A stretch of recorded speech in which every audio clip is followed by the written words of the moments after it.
Hey guys, just a quick update on what we're doing in the month of December. Happy December. For those of you who are watching along with us, we're going to be dropping single eps. That means even the shitty ones. Yeah. Oh, boo. Well, hopefully they won't be 2 hours each, but A podcast's gotta do what a podcast's gotta do. Yeah. And we have some further updates on more stuff that we're doing. Hit it, guys. So for our Patreon bonus stuff, definitely in the next couple weeks, we'll be posting the next part of our Lucy Lawless IMDb experience.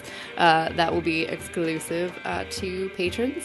It's going to be on her roles on Hercules, the ones that are not Xena. Yeah, leading up to Xena, basically. Yes.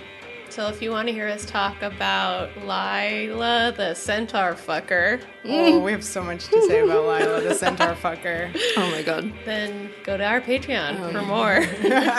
And also our Patreon-funded bonus episode on the animated movie, which I am very excited to watch for the first time ever. I think we're going to need a lot of whiskey just looking at the box. And if everyone loves the Xena Did It First shirts that we've been wearing in our Patreon video. And also around town. And around town. Every day. I have not taken it off. It is really smelly. Wear it to Ew. I wear it to work. Look for Xena Did It First merch. Hopefully really soon. Yeah, We're working on it, guys. Round the clock. Round the clock. Is that it? I believe that's it. so. Can we please get to Najara now? Yes, go. Najara. All right, enjoy the episode. Crusader. Hello and welcome to Xena Warrior Podcast. My name is Vera and I'm joined, as always, by my two zealous co-hosts, Katie Hello. and Livy. Hello. Good word. Correct. Yeah, of course. You know, it needed to be done. But, like, just the right amount of zealotry. Like, we don't take it to extremes. Don't you know? We just podcast every week for years. Wouldn't that just be a different word? Then? We're very chillaxed zealots. Okay. Well, today we are talking about 408 Crusader. Woohoo! Woo! Written by R.J. Stewart and directed by Paul Lynch. No relation to David. It's the same joke last time. It needs to be said again. How could you just let it fly? He's going to be doing only 2 episodes, and both That's times, true. Thank not God. David. Thank God, only twice do we have to hear this joke. You may recall that Paul Lynch's previous Xena directorial effort was What The Against best. an Army. So, yeah, he good. He good. Likes light through wooden. Yeah, he used Yeah. exactly the same Slats. shot. Yeah, absolutely. We also have Xena hopping around on long wooden poles. She did not do that in... One the Against other- an Army? She didn't You don't do- remember boing, boing, boing? Oh, Yeah, boy. God. You know what? Oh, shit. He also It loves was so beating the shit out of It was so Xena. stupid Yeah. I blocked it out. Good thing to be obsessed with. True. Well, anyway, so I was just thinking about the fucking boing Boing, boing, boing, boing. pogo stick. And what is worse, pogo stick or stilts? Yeah, which is worse? Stilts. Stilts is worse. Yeah. Wow. I'm with you. Stilts are worse. Yeah. They Yeah. stick out. Oh, they sure do. Like a sore thumb. In all, sense of the word. They stand above the episode being like, look at me, look at me. I'm stupid. Okay. So let's get into this one. We begin with a Middle Eastern music motif that's quite noticeable. And we see like wide shots of landscape, beautiful landscape, and a lone rider appears What from does the this distance. remind us of? Sins of the past. It's like exactly Sins of the Past. I thought even the music, though, yes, is clearly meant to suggest like a little more Yeah. Middle Eastern than we're used to, kind of hinting that maybe we've traveled a little. Like, it totally had the same kind of oral quality as that music in Sins of the Past. I like this episode at least says where they are. Yeah. Phoenicia.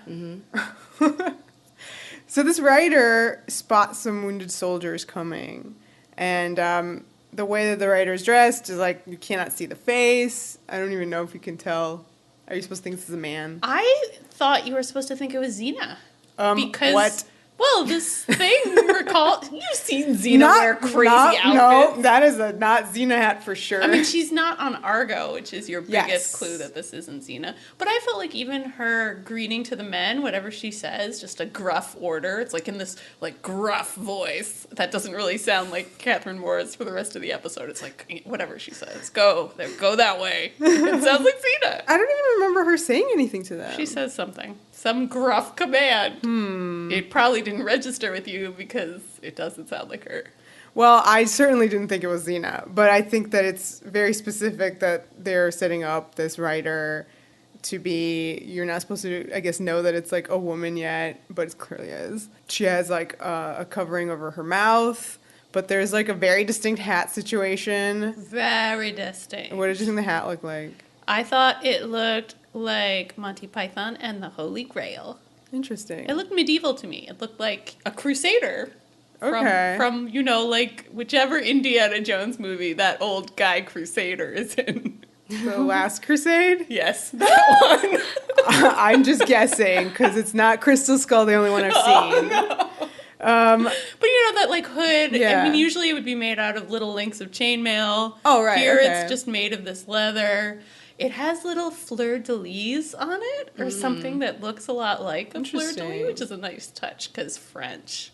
Okay. But she's supposed to be like a Middle Eastern I know. influence. Well, she's supposed to be like a Middle Eastern influenced Joan of Arc. Right. So you gotta mix in some Oh, French. okay. I get it now. Some Middle Eastern. Yeah. And then her name is Najara, which is also the name of a famous rabbi. Wow. So you have a little bit of different things mixed into the Okay. bubbling stew that is this character. Interesting. Well, I thought her hat looked like a Greek church dome, because they're blue and circular. Oh, I like that. It is funny. Yeah. Oh, I Can did we not agree care that, for the that, hat. that the hat is a little funny? I don't know. I didn't What like are it. everyone's hats? That's a good. Yeah, that's a good true. question. Nobody in Xena should wear hats, just as a rule. So the wounded soldier says, "Around the hill, a warrior's destroying our men," and then the rider takes off to go around Investigate. the hill. Yeah. So this is great because you're like, oh my god, yeah, take out those bandits, you know. And as she rounds the hill, you see what she sees. The soldiers are fighting goons. But the goons we recognize to be Xena and Gabrielle. What? Two beautiful goons. I really love this whole opening where you start with Najara and you like follow her and you're introduced to Xena and Gabrielle like via her perspective. Yeah. Like I think it's really interesting for this episode to start with this character, you know, to kind of align you with this character. Right, and from her perspective, what she sees, Yeah. like she sees goons. She sees goons, so that when she looks at Xena and Gabrielle, she sees goons. So she attacks. Yeah, you guys are so eloquent, and I have she busts in all crazy. Which, I mean, to be that's fair, pretty is what eloquent. Xena does all the Yes, time. all the time. Yeah, it's not like Xena's asking any questions. She's not like, hey, why are you guys attacking me? What's your deal? Like, No. everybody's just like, yeah, we're brawling. Yeah. I mean, Xena usually just like makes a judgment. Yeah. Usually it's like, I don't like your headgear, let's fight. You're played by a goon, so you must be a goon. So Najara sideswipes Gabrielle. This was cool with the horse. Oh, yeah, that was really fun. And she lands hard. You're like, oh Yeah. no, Gabs. Her double lands hard. And then she like does this trick where she bends over the horse and like knocks Xena's feet I thought from this under was her. cool. You're rolling your eyes, Vera. You didn't like this trick? It's too much. It's like, why? Yeah, but this is like, extra. we need something extra for Najara because she's a new character. She has to have fight skills that rival Xena and, in fact, kind of like befuddle Xena. Right. So this is like a cool move that Xena had Okay. never seen before. And there's a great shot of Xena seeing her doing this move being like, the fuck? Xena recovers and she does this like jump kick to That was a cool move. knock Najara off the horse. That is the cover image of Zoe Bell's Double Dare. Nice. Oh, super That nice. move. Well, I don't know if it's from this But you thing, can it's tell that move. that is Zoe doing that move. Of and course. it looks fucking hot. So she knocks Najara off the horse and now they're face to face. And that's when, the writer kind of takes off her scarf and like, oh my God, she's a woman. Yeah, is that why Xena does the double take? Is it just like, oh my God, she's a woman? No, really? That seems Maybe weird. she's like, wow, you're cute. You're cute. I like your hat. She wasn't I think she's expecting just like, this. who is this person? Yeah, she was kind of like, she was just Taken aback. confronted with some awesome. Yeah. So, yeah. Yeah, she is awesome looking. Yeah. You do a little bit of a double take when you finally get a look at her. The woman pulls a sword out, and she has this, like, crazy battle cry that really reminded me of Callisto. Yeah, well, it is more like a scream. Yeah, so it's just, we'll talk about it a little bit more maybe later, or maybe we could just talk about it right now. Do it. So it's not, Callisto's battle cry, right? It was like a crazy scream, like, of unhinged rage that just, like, went everywhere. Yeah. This one I feel like is like there is a ferocity in it, but it is calculated. Yeah. It's like directed at a specific kind of rage. Yeah, it's a crazy scream of rage, but in a direction. So it's not like like Callisto's scream is like into a void, and this one is like into A laser. A laser, yeah. A death laser Right, scream. yeah. So I thought that was really interesting. And there's gonna be so many Callisto like parallels. We've already had one. What's the first one? We were introduced to her at the beginning of the episode, rather than horse? Xena and Gabs. That's right. She was on a horse. She yeah. starts the episode. We understand that this kind of episode belongs to her. Yeah. And of course, while they're fighting, it's like a theme that we know as the Xena Callisto fight theme. Which occurs a few times, right? Mm-hmm. It's becoming clear why there were so many comments about potentially this character being Callisto's quote-unquote replacement. Yeah. Yeah. Or there was a lot put a of pin talk in like that. There's a lot I think we have to say about that subject, but certainly so far, they're making a play. They're trying to make you think this lady is cool. Gabrielle tries to get in on the action and help out Xena. Xena, like, tells her back off. That was interesting. And then the woman takes advantage of this and, like, pulls her sword on Gabrielle and is screaming her crazy scream and about to stab her from above when suddenly she stops. What do we hear? Choral music, like the angels in heaven going, oh. There's birdies chirping as Birdies well. chirping and the sun is shining. You see like the bright blue sky behind her. It's almost like you hear almost like crystals. If crystals made a musical noise, it would be this. And isn't there also sort of almost like her scream? She lets out her scream again, and it has this echo effect on it. Yeah. That's really weird. Yeah, you feel like that. That's the only indication you have on the soundtrack of the Djinn speaking. Right, yeah. Suddenly sound is distorted. So she falls on her knees and starts crying and says, "I'm so sorry. Can you ever forgive me?" And then it's like Xena and Gabrielle's faces of the fuck. What's happening? This lady, I love especially Xena's faces throughout this entire first scene. She's just so like, the fuck is this? The fuck is that? Like, literally everything Najara says or does, Xena's just like, what? It's very weird for them, everything that's happening right now. I also really love that throughout this scene, Najara says forgive that word a lot. And I'm sorry. She says them both. Wow. It's just like this onslaught of it. She's so apologetic. Interesting. And in a show about redemption and forgiveness, that's very striking. So after the credits would come back and the wounded soldier from the beginning, he's there. His name is Doc. Mm-hmm. It's spelled D-A-C-H, but still, I was just like, what's up, Doc? He was in my territory of like, can possibly get it. Well, you know what? It's interesting because Callisto parallel. Callisto has a hot favorite goon of Vera's. He's in this episode. Just to confuse you further. Yeah. And Doc clearly is the Theodorus for Najara. Into it, yeah. But he can't sing, or do you think he was letting that, he was doing that Well, as I feel like gag? Theodorus was a very sexy, grizzled kind of goon, whereas Doc is a sort of clean-cut Christian goon, which is a very different type. Okay, I don't know if he's quite clean-cut. No, but he sang that hymn with all of his love, which was kind of a turn-off.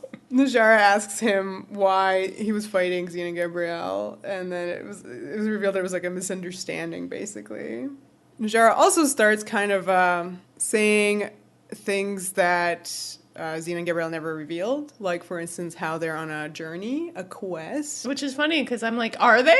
Well, they keep saying that. I mean, they say that they're on like a spiritual journey, a metaphorical quest. But it's funny in this episode where clearly they've left Greece. They're moving, and you're like, oh, where are they going? Najara, can you explain a little more? But she was talking about the show. She was not talking about their actual vacation or whatever they're doing.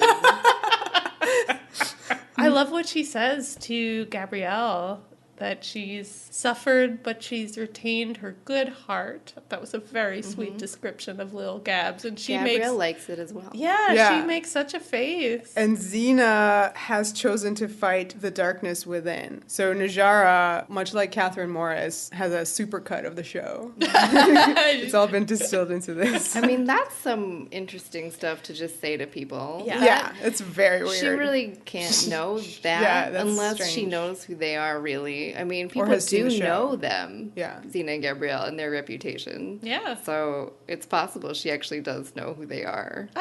But I don't think that is That's what's happening here. I think she knows this. Yeah, she knows it. And I just want to put a pin in that line she says to Xena. What courage that takes for fighting the darkness within you. Once you learn more about Najara, that line takes on a slightly different meaning, or at least an irony. Is this not in this episode that you're referring to? Well, I mean, just the fact that, hey, Najara isn't as wholly good and self-aware. I feel like Najara hasn't realized that she has darkness within herself and hasn't had the courage to fight it. You know, she is somewhere else in the path. So it's funny that she says this to Xena as if understanding it, when actually you find out maybe she doesn't really understand it all that well. But you can definitely apply it to like the other stuff that's going on with Najara as well, which she also doesn't quite realize about herself yet either. Well, how the fuck does she know this? She says it's the Djinn. I'm drinking whiskey. The Djinn told her. The whiskey is telling me that this could be problematic. It's hard to say. Well, what are the Djinn? They are her guides through life. Are they spirits? No, they're the Djinn. They're the Djinn. That's all I know. Yeah. That was, again, these moments. I really love how Kathryn Morris delivers these lines. She delivers the Djinn just like Jack on Will and Grace goes, just Jack. It is weird. The delivery is very distinctive. And it's very, I mean, I feel like it stops people from questioning it. Yeah. It is very just kind of like pat. Oh, you know these people. Yeah. The Djinn. Right. Let's not talk about it anymore, but it's a Djinn. Yeah. I mean, she says it's basically like as if everybody knows the Djinn, you know? Like it's totally normal to her. Is this a good moment to talk about Kathryn Morris? Yeah, let's do it. Let's do it. She's amazing. She is really good. And this is a hard character to play. She should be a little annoying, and she is. But at the same time, I feel like it really like unfolds like this performance as you go along. This early part where she's so kind of composed and has this sort of like untouchable quality. Like, so, you know, she's so good and so pure. Like, you know, you can't even question it. You're just kind of like, whoa, okay, lady. Or in Xena's case, da fuck, da fuck, da fuck. Oh my god. And where else might we know her from? I know her from Pensacola Wings of Gold, which is a show she did before Xena. Mm-hmm. Michael Trigo from BSU was also on it.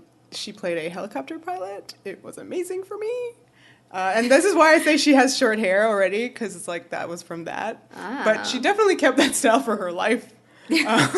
Once you find something that works. Mainly, people might know her from her hit CBS program, Cold Case. What's Cold Case about? Cases that are just chilly. Are they like serial killer? Yeah, they're cold cases that have been like, you can't solve them. They're so very like cold. Super cold, and then she solves them. Wow. And you see like the ghosts like reenact it. The Djinn? The Djinn. Just Djinn. This lady hears Djinn? Yeah. No, she does not. That's Ghost Whisperer. So many bad crime shows. This is like I'm sorry a procedural. if you like Cold Case. I'm sure it's good. She's amazing. She solves murders that are super old via some kind of formula. And Colony. That one She was time. underused in Colony. She's I also just want really... to pimp Colony, even though she's Colony's not great. really on it. USA program. Everybody watch it. It's amazing. She was also really great in The Contender, a amazing movie. Oh, yeah. Yeah. She is great in that. Yes. She's a great actress. She is. We're going to talk about kind of a little bit of like, my frustration of why she wasn't in more of the show. Because I think this is such an amazing setup for an amazing character, much as Callisto the episode was such a great launch pad for a character. And unfortunately, with Najara, you don't get all that much more than the launch pad. Yeah. So I wonder if it was just that Kathryn Morris was Too good. too in demand. Yeah, Had other jobs booked. We barely just started the episode, and already we see so many parallels between Najara and Xena. And one other parallel is the fact that she calls her horse, and the horse comes. Oh, yeah. She doesn't whistle, but like she literally, it's like a dog. She calls by the name. But what is it? Barnaca? Binoculars? Baraka, I think. But it sounds exactly like Buttercup. Every time I heard it, I was like, Buttercup! But I think it's Baraka, not Buttercup. Okay. It would be cute if it were Buttercup. Yeah. I think that would have added something to the character if she had given her horse the name a little girl might. Oh my god, that'd be really It cute. was very distinct in headphones that it was not Buttercup. Okay, well, but that's like good. without it, it was not. It was legit straight up Buttercup. So Najara gets on the horse and apologizes once again to Xena and Gabrielle for this honest mistake. And her men are about to ride off when she hears the Djinn again. This is my favorite because, yeah, Xena's just da-fucking at her back as she sort of raises her arms in this slightly Christ-like pose. And Xena does something that we have, I'm pretty sure, never seen Xena do. She turns to Gabs and says, "What's happening?"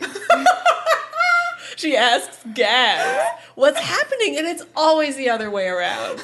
It is always the other way around. I love that Xena's like, someone needs to explain this to me because I have no Xena clue. is not on a spiritual journey, so she has to ask the spiritual journeyer what's I happening. love that she's like literally never encountered anyone quite like Najara and it's freaking her out. It's really funny.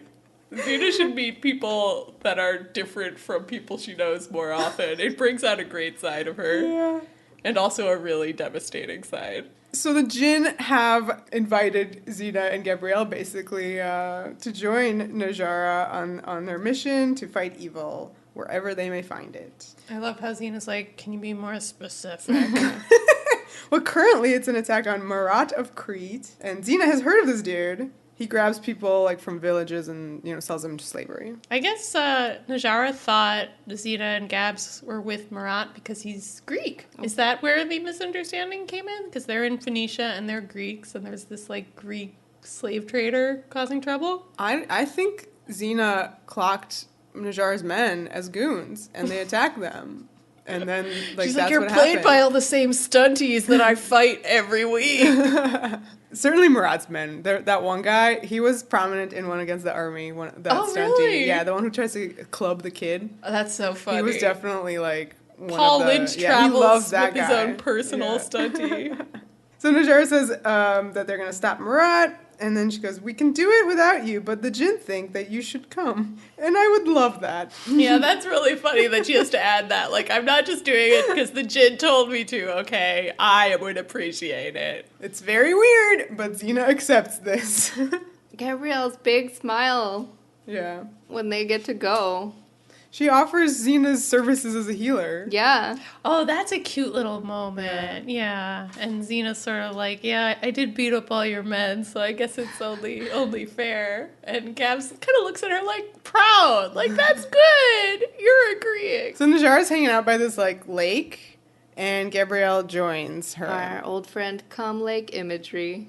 I love this because she's like, "Are you looking for Marat's men?" Like, what the fuck? She's staring at a lake. Like maybe on the other side. Well, of the- I think think this she's is talking about the significant Djinn. because anytime she sees Xena staring at the horizon really intently, it's because she's like doing something plot related. She's looking at the storm coming in. She's looking for the men. I love that Najara is just pausing to look at the scenery, which we're about to find out is a thing Gabs does too. Of course. So this is something they have in common that Xena doesn't. This also is something interesting to me because this episode I noticed has a lot of B-roll, nature B-roll, Yeah. as many Yeah. Xena episodes do. But the fact that we establish here that this is actually an aspect of Najara's character, that she appreciates Yeah. the natural beauty of the world around her. Like, so every time you see that, you maybe are thinking about Najara's perspective. This is the way Interesting. Najara sees the world, and apparently the way Gabs does too. Gabs asks her when she first started hearing the Djinn. I love how genuine she is, and just, just completely genuinely interested, and just comes right out and asks her about this seemingly very personal thing. Right. I like it. It's ballsy, you know? You kind of want people to get to the point. Najara says that she started hearing them when she was a little girl, and she was scared at first, but now they're her BFF. Do you think Gabs believes in the Djinn? Is there some kind of probing medical question behind all this? Is she trying to determine whether she's actually hearing? I don't think think she's- that's that. I think she's literally kind of admiring, or she's interested in the fact that this is something that Najara seemingly can hear, and it guides her, and she's very fascinated by that. And And she would like to have something like yeah, that. and if it was like a real thing, then she would accept that. And because right now Najara seems to be exhibiting these characteristics, she's very into that. You know, she's taken with the fact that Najara possesses this. Yeah, and of course, somebody regularly conversing with gods in the world of Xena is not cause for concern. No. That's true. completely normal. This is just not something that she has heard of Right. Yeah, in this way. a new god. You know what? Maybe a good example would be that Najara and her like spiritual, religious aspects are to Gabrielle as what a Malila or a Laoma's cool physical activities are to Xena. She sees that and she finds that really fascinating. It's not like she's like, I want to take that from you and like use it for me, but you know, in a way, like for her spirit, yeah, maybe. Yeah, those women were spiritual advisors to Xena, and Gabrielle hasn't had that yet. She hasn't had a awesome older lady to, or Malila, not older. I always make this mistake and group in Malila. She's a kid. She's a kid, but that's just an awesome lady, wise in the ways of the world, to kind of give her that, to feed her soul. I guess you're right that they did that for Xena. I was thinking more like Xena's first instinct was to be interested in their cool tricks that they could do, that she could learn. So here, Gabrielle is fascinated by Najara's ability to like communicate and get peace from these Djinn. So Najara says that the Djinn come from the light. They're sent to me so I can fight the darkness. Now, I made fun of a lot of that kind of sayings in our last week's episode. None of it in here bothers me because I'll explain in that it's actually like referring to something. Something spiritual or something religious in a way where in Locked Up it was just like, oh, that was so good. Oh, then it was dark. Yeah, you do feel that whenever Najara invokes the light, it's something very specific Yeah. for her. And the darkness, for that Right, matter. yeah. And it's also, she's such a binary thinker. Like, it makes sense that this would be kind of the image system that she would embrace. Light and dark and nothing in between. Yeah, and she says that it's quite the responsibility, and Gabs has a face. Uh-oh, she's into it. She's so smitten. Like, yeah, That's she's what smitten. her That's- every single yeah. face, she's like really, she's very easily won over in this episode. Which she even says something to Xena later on we'll get to where she's like, you're a tough sell. She's sold very she's quickly. Very She much was so. sold even in that opening scene. Oh, yeah. Right, Yeah. yeah. But She this- didn't even know what she bought, but she was sold. But she in this scene, I mean, like, she is like really into it. And again, let us remind the audience, this is our second girlfriend of the week. So in a Gabrielle. row Yeah. at that. Yeah, so This is it. This is amazing. one of the episodes that you would show people and be like, this is how this show is different from every other show. Right. Like, there's just not an important dude in sight in this one. Really. Doc. Murad is important to me. Two women fighting over another woman. Yeah, this is unbelievable. Pin it. Oh, I love it. So now we have a campfire scene. This is interesting because it's Najara and her men. They're singing, And Xena and Gabrielle are like on the other side of the fire. It reminded me a lot of the campfire scene with Leah, the priestess. Oh my god.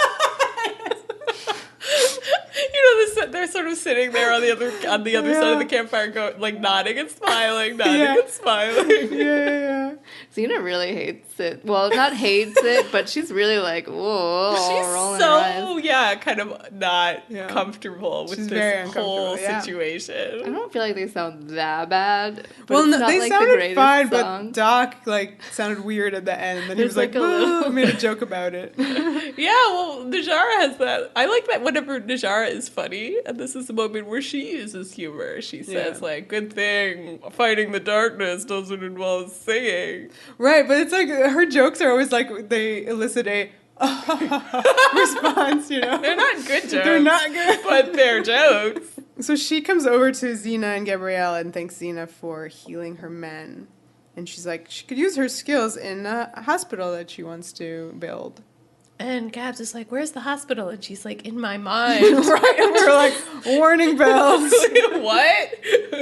Right, so she wants to build it. It's not a thing yet. And then she's like, oh, there's so much good to be done and so little time to do it. Oh my gosh, that was a hateable line, this lady. Yeah. I do love her description, though, of all the various people she wants to treat in the hospital.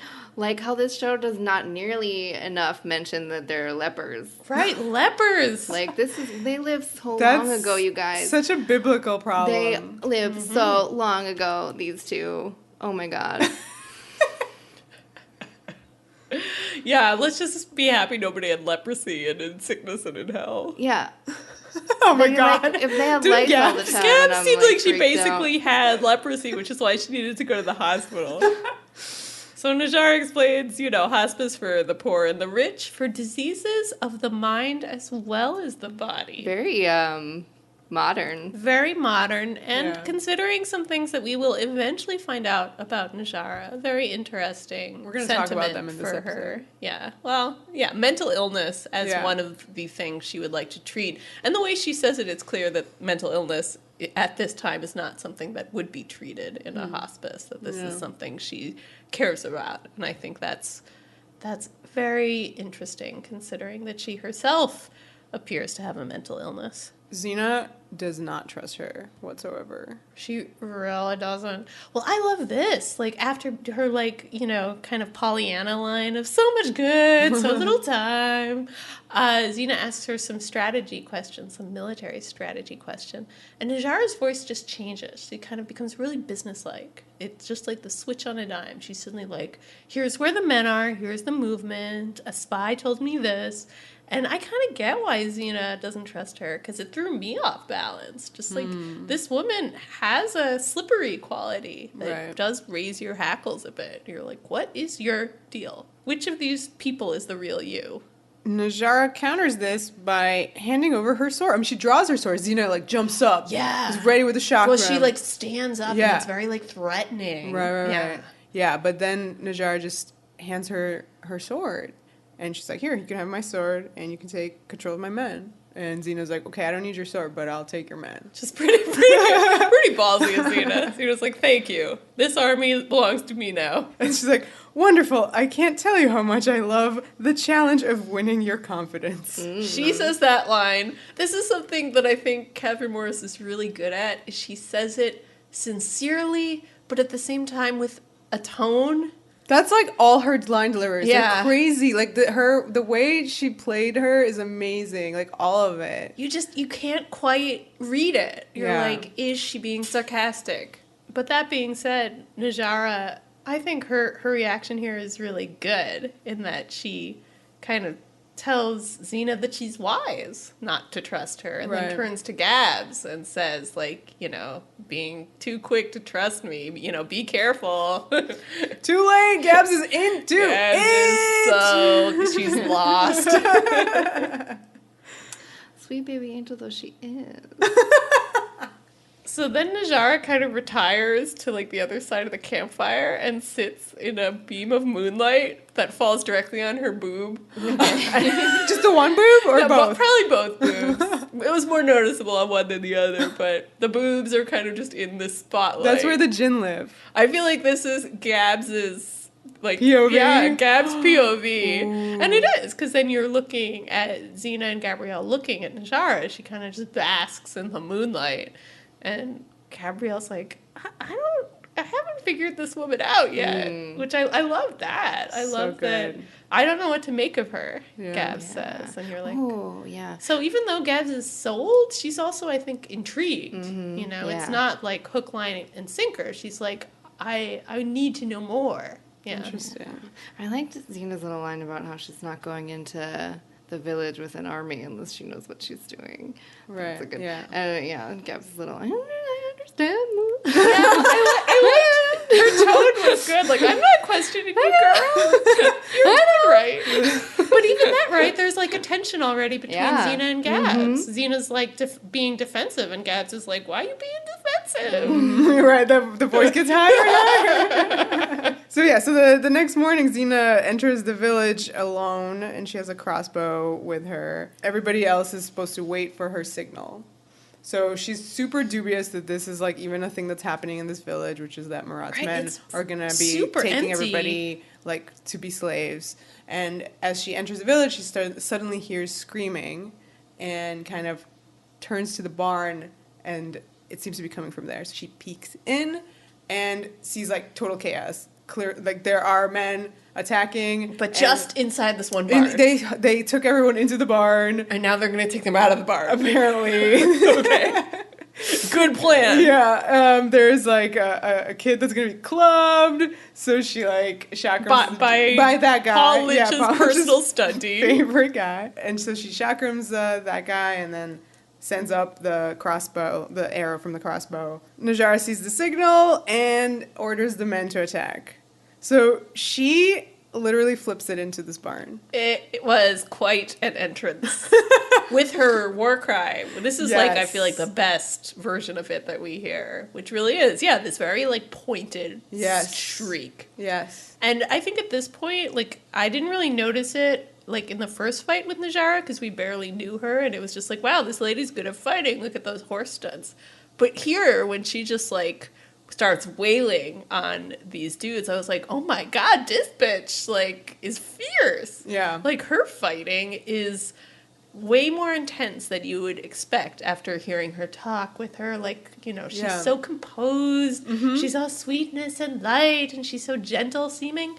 But then her fighting style is more like Callisto. Right. It's a really great dichotomy. Yeah. Like you're absolutely right that she's so composed and just weird when she talks. And like on the battlefield, like that's kind of, maybe that's the real person. Yeah, well, it's hard. Yeah, there's the question. Which of these is a true expression of her? Why she seems very like divided. Yes, yes. So she fights these goons side by side with Xena, and they do so many murders. Oh my god. It's stabby. Oh my god, it's so much. I do think this is like a competition. Like I'm pretty sure that Xena starts fighting a lot faster once Najara enters. So maybe it's like Xena's just like, okay, she's killing him, I better start killing him. Oh, she's slitting the throats, I'm gonna slit the throats. Ooh, stab in the gut, I'm gonna stab in the gut. Right. It's just weird because like in One Against the Army, I feel like she killed like maybe like 2 guys. And then, like, everybody else got knocked out. And then got up again and kept fighting. Yeah. So, but here she's just, like, decimating them. It's really intense. You know, violence is important in this one. Yeah. Not that it wasn't before. It was always important. I'm just, you know what I mean? But, yeah, I think you're right that it's probably, like, the increase in brutality is very deliberate in this episode. The fight kind of goes outside, and we see slow-mo in there. Yeah, we see slow-mo Gabs again. Good. Slow-mo Gabs. Good hair. Yeah. Good. I'm gonna say that Paul Lynch, I think this episode is better directed than One Against the Army in the sense, I mean, because there's more space for him to do stuff with. I mean, that's a little unfair because, they're it's in so one different. room. Right, yeah. But this allows for him to do more creative things, like put in some Rick slow-mo. Yeah. And also just a lot of moving camera in this one. And you know how I feel about that. I know how you feel about that. Yeah. I have a question, you guys, about Gabs' hair. Yeah. Did you notice the clip? Yes. Is it new?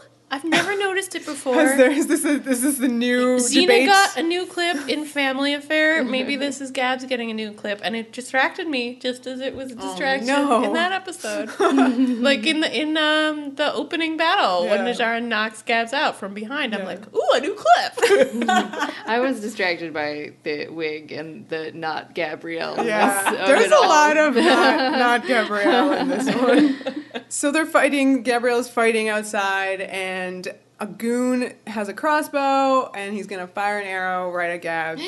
I mean, he does. Yeah, Xena clocks it and kind of just like, no. Yeah, like runs and dives. Her hand is out to grab it, but the arrow's coming closer to Gabrielle, and it's caught. Yeah. But not by Xena. This episode is crazy because, like, Gabrielle should have died in that opening battle when Najara, raised the sword and was like, rah! It just seemed like she was going to go through with it. And Xena had the chakram in her hand, but hadn't even thrown it yet. So I guess Gabs would have died if not for the Djinn. Here, Gabs would have died. Xena would have thrown the thing. If not for Najara. No. Gabs should be dead twice. Nah.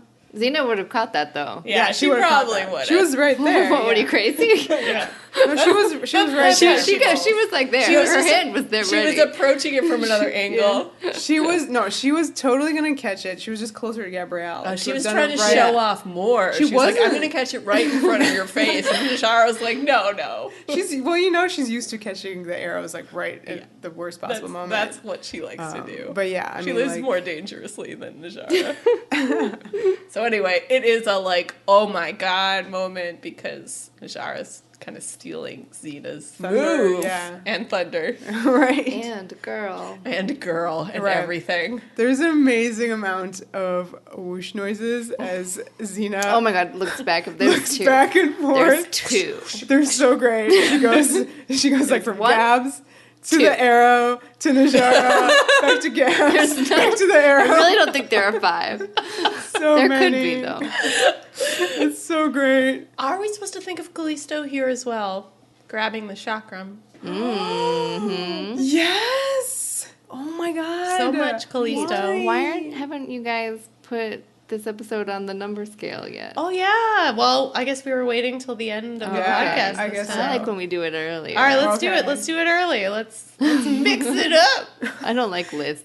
I know. Is it above or below crabs? It's above. It's above crabs. Oh, it's in that top 10, baby. Top 10. Oh, yeah. I think this could even be top 5. Whoa. I think it's great. I love it too. I certainly would put Najara as like one of my top. I think it's, it's just, it's so good. Everything about it is so psychologically rich. Mm-hmm. It's just a fascinating character study. And it was interesting because I was thinking about your job in all of this, Vera, which you always execute very well. Oh my god, thanks. What? But I was like, this one's great because there isn't all that much plot to speak of. I know they're always then why do I have 20,000 pages of notes? They're always like, going after a goon, going to this town, going to that town, but it's so like not the movement of the episode. Like there's no plot in that sense. The plot is Najara and the way her relationships change with Xena and Gabrielle. And I love any episode where that's the A-plot. Gabrielle is listening to Najara do many speeches. Right, so this is like big Najara speechifying in front of the surviving goons that she's rounded up. Most of them, I actually really love this mix of goons, because as she kind of says, way of the light, reform, I believe in you, whatever. Like, you kind of pan across the goons. And some of the goons are kind of, like, bearded, like, big dudes who, like, spit, when they look at her. And then there's, like, these little, like, literally, like, 16-year-old boys mixed in who are just kind of looking up at her like, whoa. So, at least for me, seeing this the first time, I was like, you know what? She may actually help some of these guys. Yeah, these guys could easily reform. Yeah. But Katie mentioned the coverage of Gabrielle. I think this stuff is amazing. It's so good. It's so good. I don't even know how to describe this face. Katie, go. She's just very... Katie's like, very into it. Let me take out my poem I've written. Wait. This is where I just wrote so into it really, really large. I mean, that's legit. I love the coverage, though. A lot of the times just has Najara in the foreground, kind of doing her speech, and then you could just have Gabrielle out of focus in the background, just like always there in the background, always like looking and studying and just taking in Najara. Just My soaking it up. into it part is when she's talking to the villagers. Yeah, that's when Gabs really Not the starts goons, going. Excuse me. Yeah. That's later. Though I do think That's that the mixed. moment of peak hard eyes is this moment right after she talks to the goons and turns to Gabs, and Gabs says something like, "Oh, do you really think you're gonna reform them?" Mm-hmm. And Najara says, "Turning people away from their dark side is the most important thing I do." Yeah, her eyeballs, That is heart eye emojis. Heart, and the hearts kind of like That's come out of the eyes and do the like back and forth, like heart, heart, heart. In her brain, she's like, me too! That's my thing, Najara. I like to stare at nature, and I like to reform people. Mm-hmm. Oh my god, I love you. And the villagers also love Najara, and they give her all these like flowers. This is where they give her like food. No, that's later. No, this Okay. time they just give her a nice bouquet. And Kids to hug. And yeah, they- lots of hug kids to her. hold. Yeah, babies to kiss. Najara tells them to forgive the man who just tried to sell them into slavery and go back to their homes and live good lives. Yeah. Gabs is like 100%. She's just, There is that F yeah. word again, forgive. Fuck. What? Oh, yes. Not, well, That's what Gabs is thinking. Gabs is thinking, fuck. Well, and important here because she's telling these people to forgive the baddies. Yeah, And which such. feels like a very Christian idea, turning the other Absolutely, cheek. absolutely. Well, we'll see. well, With we'll her. Well, we'll see. Yeah. Don't let hatred poison your hearts. Yeah, another, you're right, very ironic line for Najara herself to be saying. So we had this like idyllic moment. We had Gabrielle being like pretty much in love with Najara right here and now. And there's like a hard cut. This is the best. And yeah, Top 10, top 10. we are top 5, top accosted 5. by Xena's vision of the future. We see it all again. Slightly different cut of it this time, though. No. I think seeing the whole thing now is covered in a single take. It was. I mean, they just used the take of Gabrielle only. They didn't cut back to Xena. Yeah, so this time we see it's still that's the just- same. They're not quite like at filming new No, stuff they yet. haven't filmed new stuff, but I like that they re-edited it to just be a single shot. Right. Which is very striking. It's so good. It's really rough. And then once it's over with Gabrielle saying, I love you, Xena, you cut to Xena. She's standing in a stable, and she's just like, you can see that she's thinking about this. Like, that's her face. She's so shaken. She's like, almost like she's shivering, like she's there. Yeah, she right, looks like she has a cold sweat. Yeah. That's literally like she has She like a grabs slightly... her shoulder in Yeah. this kind of like, you feel like she needs someone to give her a hug. Yeah. And the lighting in this is the best because she's constantly in this like blue, cold, dark. And the camera was moving, guys. So far. And that's good because the color palette for the vision is also blue. Najara enters and kind of course, does her thing where she knows exactly what Xena's been thinking Yeah, so about. she does know. She knows literally. She does know that stuff. She's there's psychic. Something. She's is psychic, happening. okay. She's literally psychic. I mean, she might just have a really acute intuition. Like a lot of the time, the things she says, you feel like she could just pick up on because she really understands human behavior. But no, this particular thing is not a thing you can just look at someone and be like, that woman is reliving a vision of her own death. Wait, but what if what if like to her, it's like, I'm gonna kill you later? Oh, no. She just knows. She knows. Well, the Djinn told her. Yeah. They only told her some of it. So she has to ask, was Gabrielle a part of this vision? I gotta say, I love the blocking of the two actresses in the scene.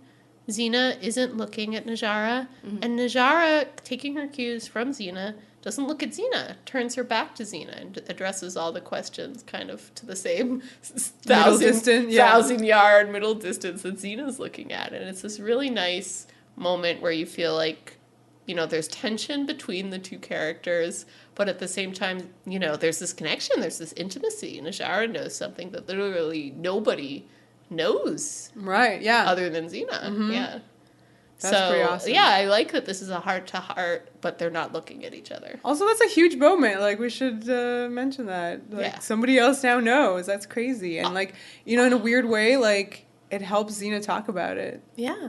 And this is great, too, for us, like, you know, the serialized viewers who haven't had this vision brought up since Family Affair. I'm glad that finally the other shoe has dropped for Xena. This vision used to be like a great thing. Like, oh my god, Gabs is alive. And now finally Xena's like, oh fuck. Right, yeah. We're both gonna die now. Now I have to worry about this. Najara asks if Gabrielle knows about it, and Xena's like, no.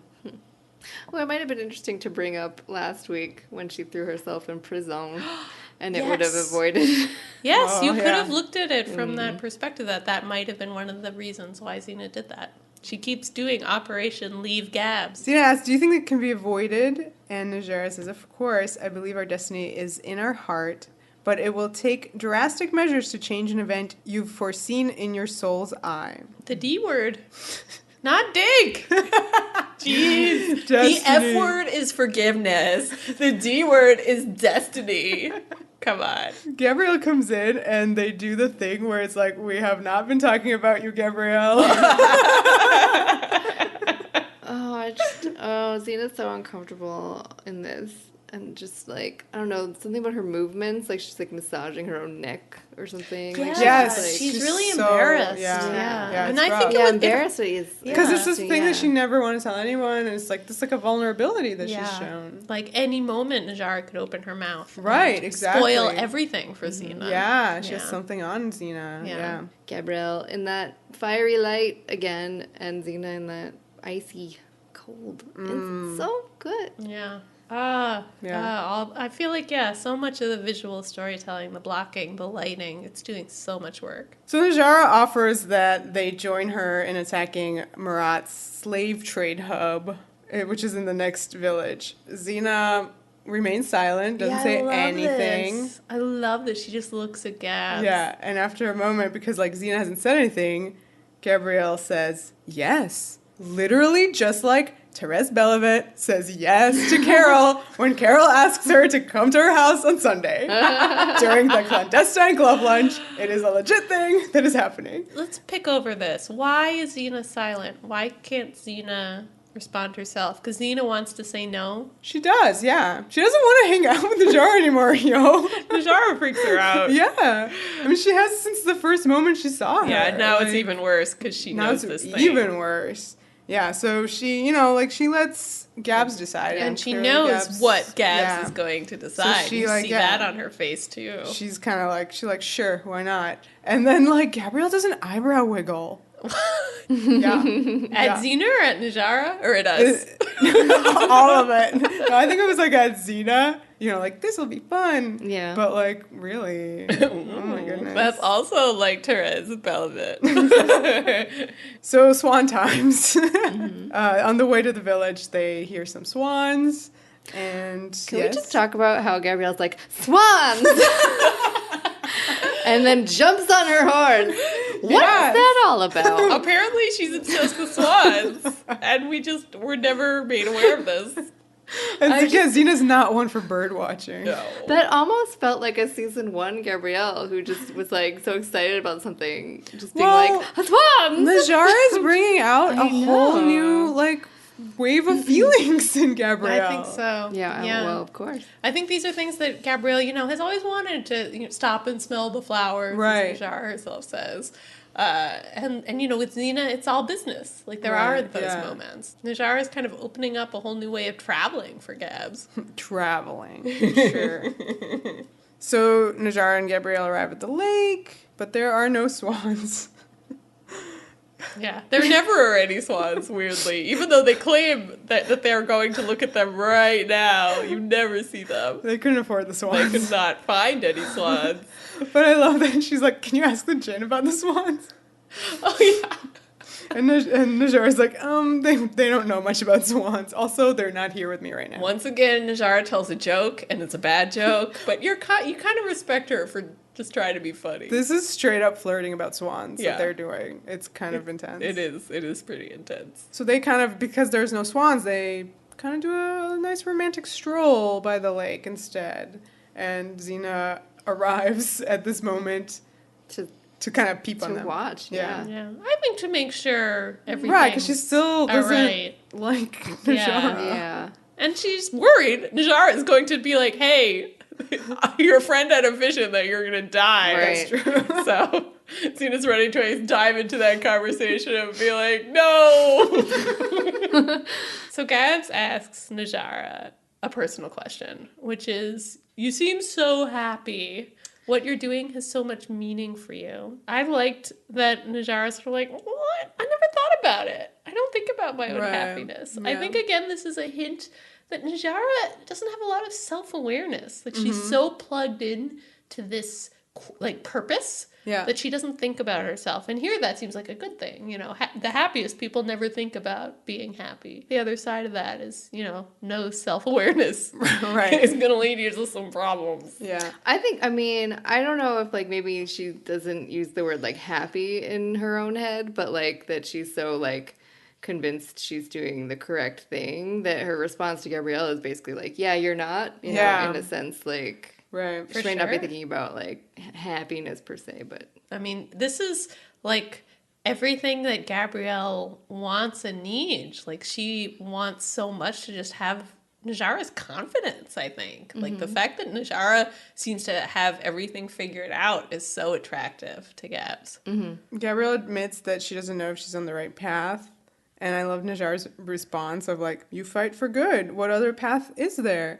And honestly, I liked everything that Najara said to her because it wasn't like trying to convince her to stay or anything. It was just like fair counterpoints. I think honestly, Najara, she's not giving the hard sell. And I don't think that's like a strategy on Najara's part. Like, I feel like she is who she is. She trusts in her purpose, and I think maybe is hoping that Gabrielle is just going to come on board from just having it all laid out for her.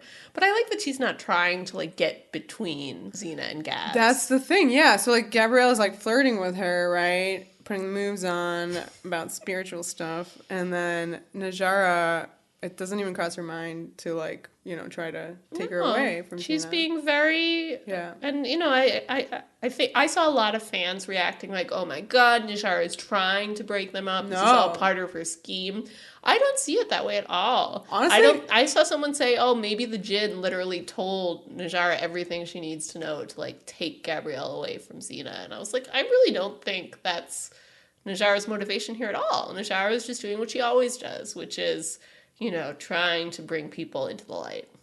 And, you know, not by turning them against what they know, more by selling the light really hard. But it's also, like, it kind of goes hand in hand with how I feel like she only, like, really went for Gabrielle once she got permission from Xena. That's true. Yeah. That's really interesting. That's pretty cool of Najara. That's girl code. She waits to make sure it's okay and then goes hard. Yeah.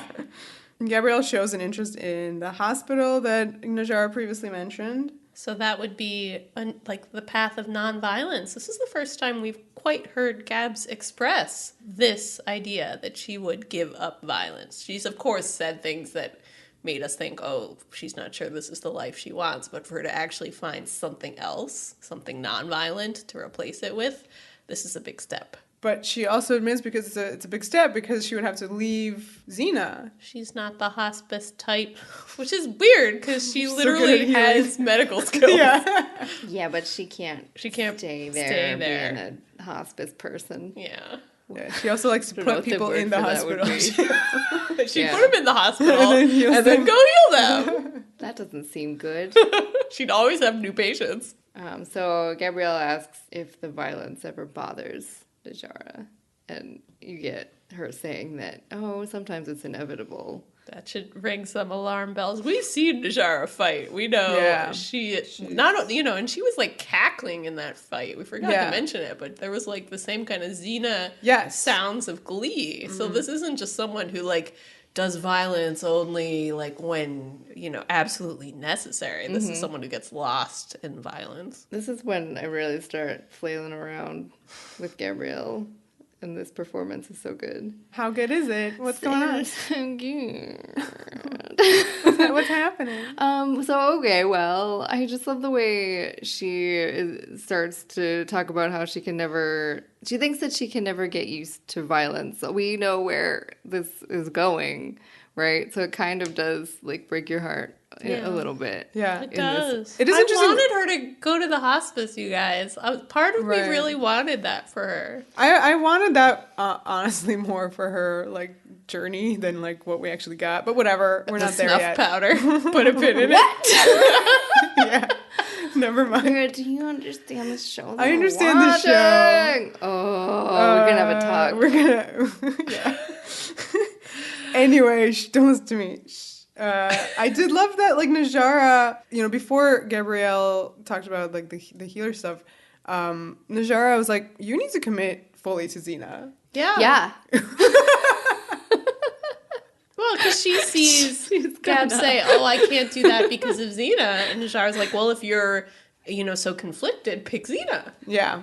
Which, I mean, again, this is cool because, like, what we're watching is, That. some flirting, Yeah. and it could easily, yeah. Yeah, it's pretty great. They're flirting about how Gab should go back to her wife.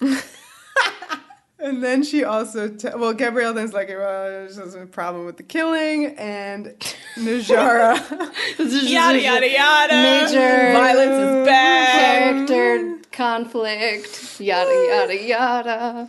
and she's like, Gabrielle, you need to make a full commitment to the light. It will give you faith that what you're doing is right. Here's the line. So she's changed her tune from "you need to make a full commitment to Xena." Well, she was equating the fact that what Xena and her do Is is the the light. That's she previously was like, you guys fight the darkness. That's Yeah. great. Come, do that with me. She needs to pick how she does this. Yes. She can't just kind of want it all, but also want none of it. So yes, Katie, the line.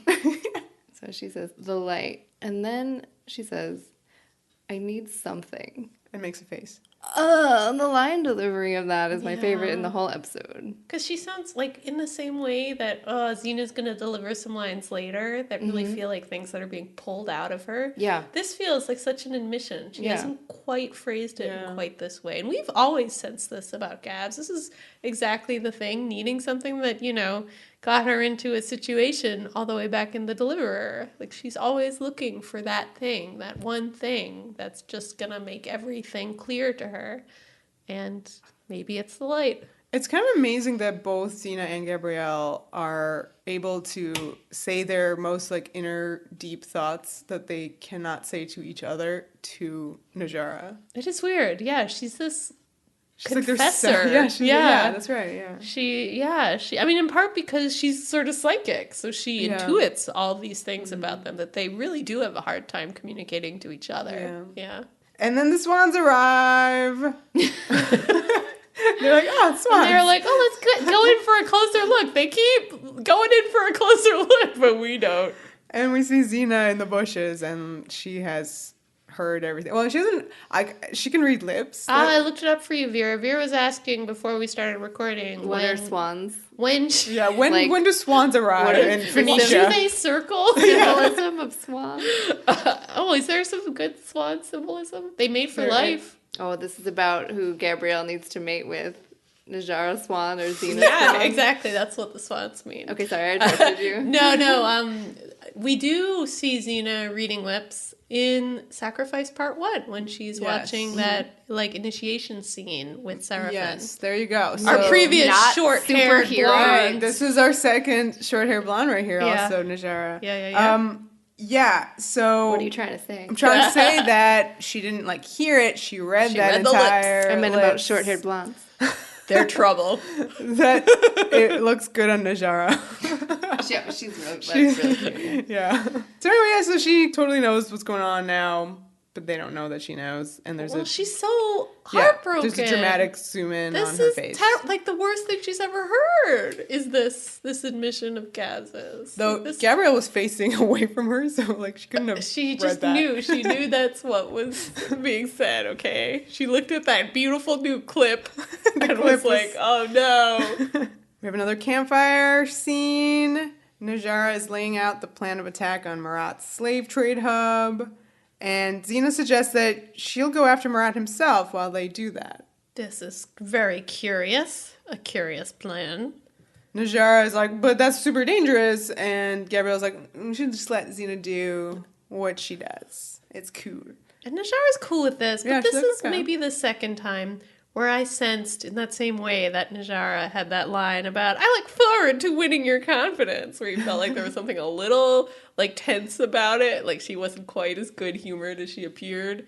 Here, when she kind of let Xena be in charge, I once again felt a little tension, a little bit of like, okay, this is fine. I'm being reasonable and you can totally do this. I don't think it's a good idea though.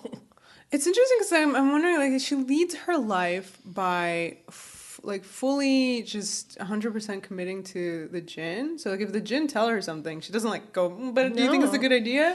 So hence, is she like just more used to if somebody's like, do this, she's like, okay, great. My faith is just like everywhere. It's totally cool. The Djinn will sort it out. I mean, she is not a person who questions anything. Yeah. So yeah, she does have an almost impulsiveness about her. She makes a decision and that it's done. Yeah. Yeah. Gabrielle comes over to Xena and she's like, okay, all right, when do we head out? Because she's like, this is a Xena plan. We're both going to go out. And I love how this is shot. Suddenly they've kind of approached each other in the frame. So it's just like a two-shot. Their faces are really close together. But you can see Najara's peeps behind them. It's sweet and intimate, but you can already feel like they're about to be pulled away from each other. Because Xena tells her that only she is going and that Gabrielle should stay with Najara.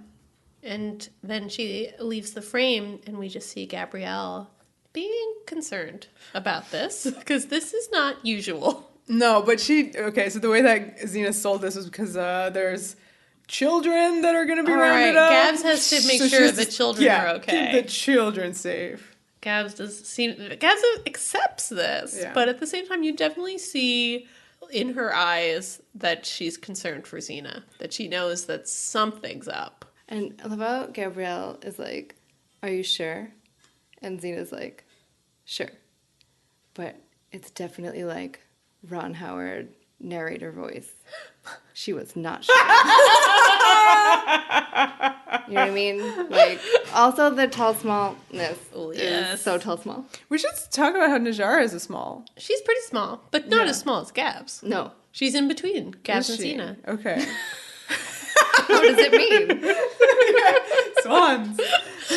I also feel like Kathryn Morris looks a little like Gabs. Because like she's Renee. blonde. Like the kind of delicate little face. Okay. I felt like there was, and obviously the coloring, the soon-to-be hair that will be Gabs, which is interesting because she's like this fierce warrior like Xena, but she looks like Gabs. She's sort of, you look at her and see both of them.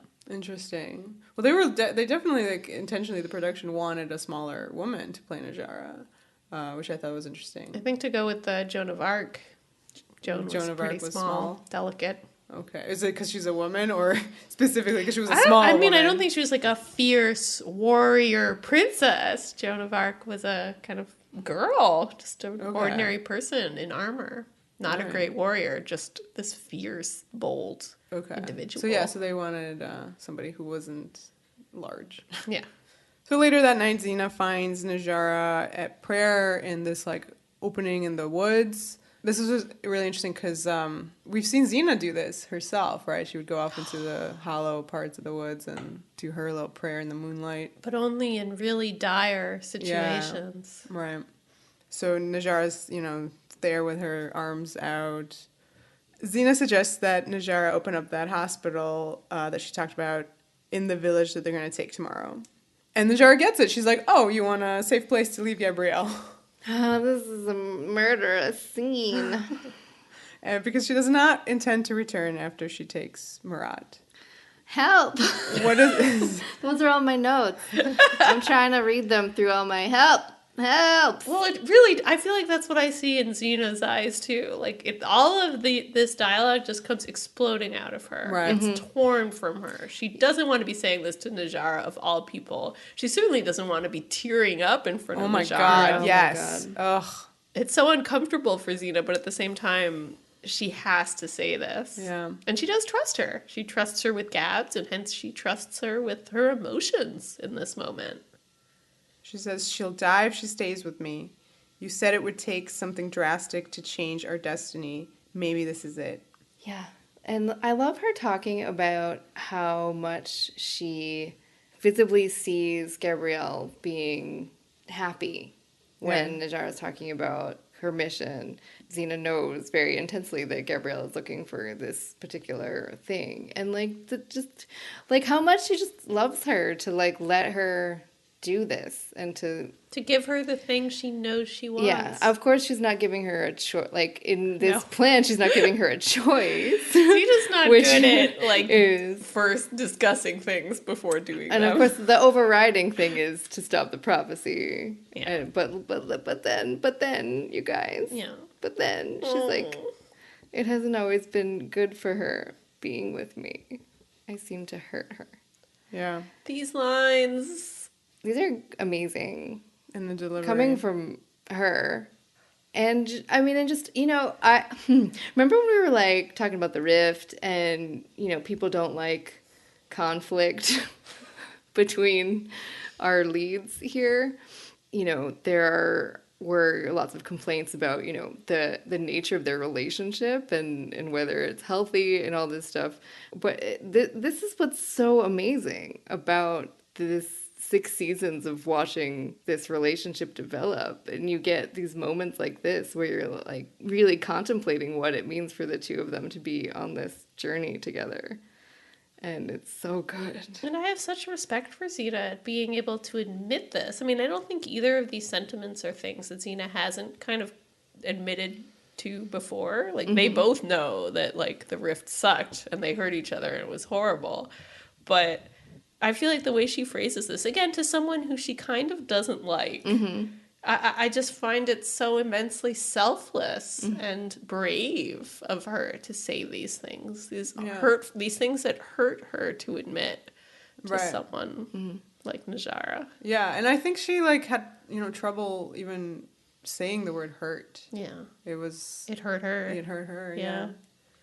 And, you know, it sucks because it's not like I have hurt her, like, in the past and that's over now. She says it in an active way, in a continuing way, you know, because A Good Day was so recent where she saw this pain on Gabrielle and, you know, it was convenient to her, actually, that Gabrielle be in pain in that episode because they needed to fight Caesar. You're talking about that kind of suffering and then also the looming, like, literal... actual death coming. Right. Yeah. So Najara promises to take care of Gabrielle and justify Xena's trust. She also says, I know she forgives you, in response to, I seem to hurt her, which, again, Najara saying the right things. I guess, you know, if you're anti-Najara, you're like, ooh, she's just saying these things. But they're true. Yeah. And I feel like that's true of a lot of things that Najara says. You're like, oh, is she lying? And you're like, no. I mean, none of these things are lies. She really believes this, and she's saying it. So Xena takes in a sleeping Gabrielle at dawn. Oh my god. She looks so cuddly in her fur blanket. She says goodbye and goes. Ugh, jeez. What? I guess it's over. It's so sad. I mean, clearly if she had said goodbye to Gabrielle's face, Gabrielle would be like, wait, what? You're leaving? I'm coming with you, obviously. It's not nice to not give her the option. Yeah. And then we'll get to a thing in a second. She can't give her the option because she knows she won't take it. Yeah. And then her life will still be in danger. But then also, in a bit, Najara's right, too, where she's just going to be like, she's just going to follow you. Yeah. Like, you know what I mean? So many things It's that so Najara hard. says is correct. RJ, in an interview with the Chakram newsletter, went through what he saw as Xena's plan for how to successfully ditch Gabs. Wow. He figured How to this lose a out. girl in 10 days. How to lose a girl in 10 days. Here's what you do. Xena was hoping she would go to the hospice, not realizing that Xena had left her for good. Just being like, Xena's off dealing with Marat. I can do good here. I'm going to start doing good. And would eventually get a message from Xena being like, I'm going off to deal with some other stuff, like a little further away. You'll hear from me soon. You know, I think you're doing real good there and you should stay for now. I'll let you know when I'm coming back, and then just not come back. And she would hope that Gabs would get so invested in the hospice because that's who Gabs is. Gabs would help people if Gabs has something like that where she's like, these people need me. I could go look for Xena, but Xena can fend for herself. I should stay here. That's how RJ pictured this going down, and I think that's pretty persuasive. I can see that working. It hurts me to see it, but I can see it. If she was otherwise engaged with the hospital, it would have to be. She'd really have to Maybe. ease Gabs into it, and even then, we know that Gabs would eventually be like, here's someone to cover my shift. I'm going. yeah. The next day, we join Najara and company in the village. They have liberated already. We do not see that. And she's doing her speech to the people that they've rescued. Live life by the light, yada, yada, yada. We're so good at summarizing Najara's speeches. And then she tells them to tell their friends that she's opening up a hospital right here in this village. And Gabrielle's like, what? Awesome. Whoa. Some ladies approach Najara with presents. This time, Vera, they give her the little bowl of fruit. Right. Najara takes it, kind of like, oh, yeah, thank you. And then literally hands it back to them. And then it's gone from the scene. So Najara does not want your fruit. Now Najara goes over to talk to the slave traders. She tells them that she wants to forgive them and initiate them into the way of the light. She refers to it also as the way here, which, take note, this is again capital W way, important for this season. So she wants to initiate them into the way of the light as brothers, and they just need to turn away from the darkness. This is a version of a speech we've already heard before. This time it felt different to me. Najara felt a little more threatening in what she says. It feels less like I'm trying to convince you and more just like, you better do it or else. And I think the goons themselves this time, we don't have those younger, more impressionable seeming people mixed in. We just have a bunch of slave traders, older men who just look like, fuck you. Mm-hmm. They are not having it. I think that, the background stuff, people are giving them food, but there's also, a bunch of different people that just want to touch her. Oh, yeah. Which I thought was unnerving a little bit. She's saintly. Yeah. Mm-hmm. Yeah. So Gabrielle approaches Najara, and she says she wants to be initiated to the way of the light. And Najara gives her a big hug. She's so happy. Hooray. And Gab seems like she smiles when she's in the embrace, but it's like an eventual smile. There's some kind of hesitation there. It's hard to say exactly what it is. Maybe she's like, oh, but what about Xena? What happens after I do that? She's still conflicted. Meanwhile, Xena has cornered Murat. He's sleeping, and when he wakes up, he's been shackled. Sexy. Because he's Theodorus. Good morning, Theodorus. It's me, Vera. So when he wakes up, he literally, he just, spits out, do it and get it over with. What you do to all the people you defeat. Cut their throats if they don't turn to the light. And we realize he has mistaken her for Najara. Mm-hmm. So apparently Najara gives the captives 3 days to turn away from darkness into the light. And if they don't do that, or if she thinks they're insincere... This is a big one. Yeah, not only if they refuse, but if they go along with it and she just declares that they're insincere... Then she kills them. It's weird, but that somehow is the part that sticks in my craw. I'm almost okay with her killing people who refuse to, do better with their lives. That's weird. Which is weird of me to say.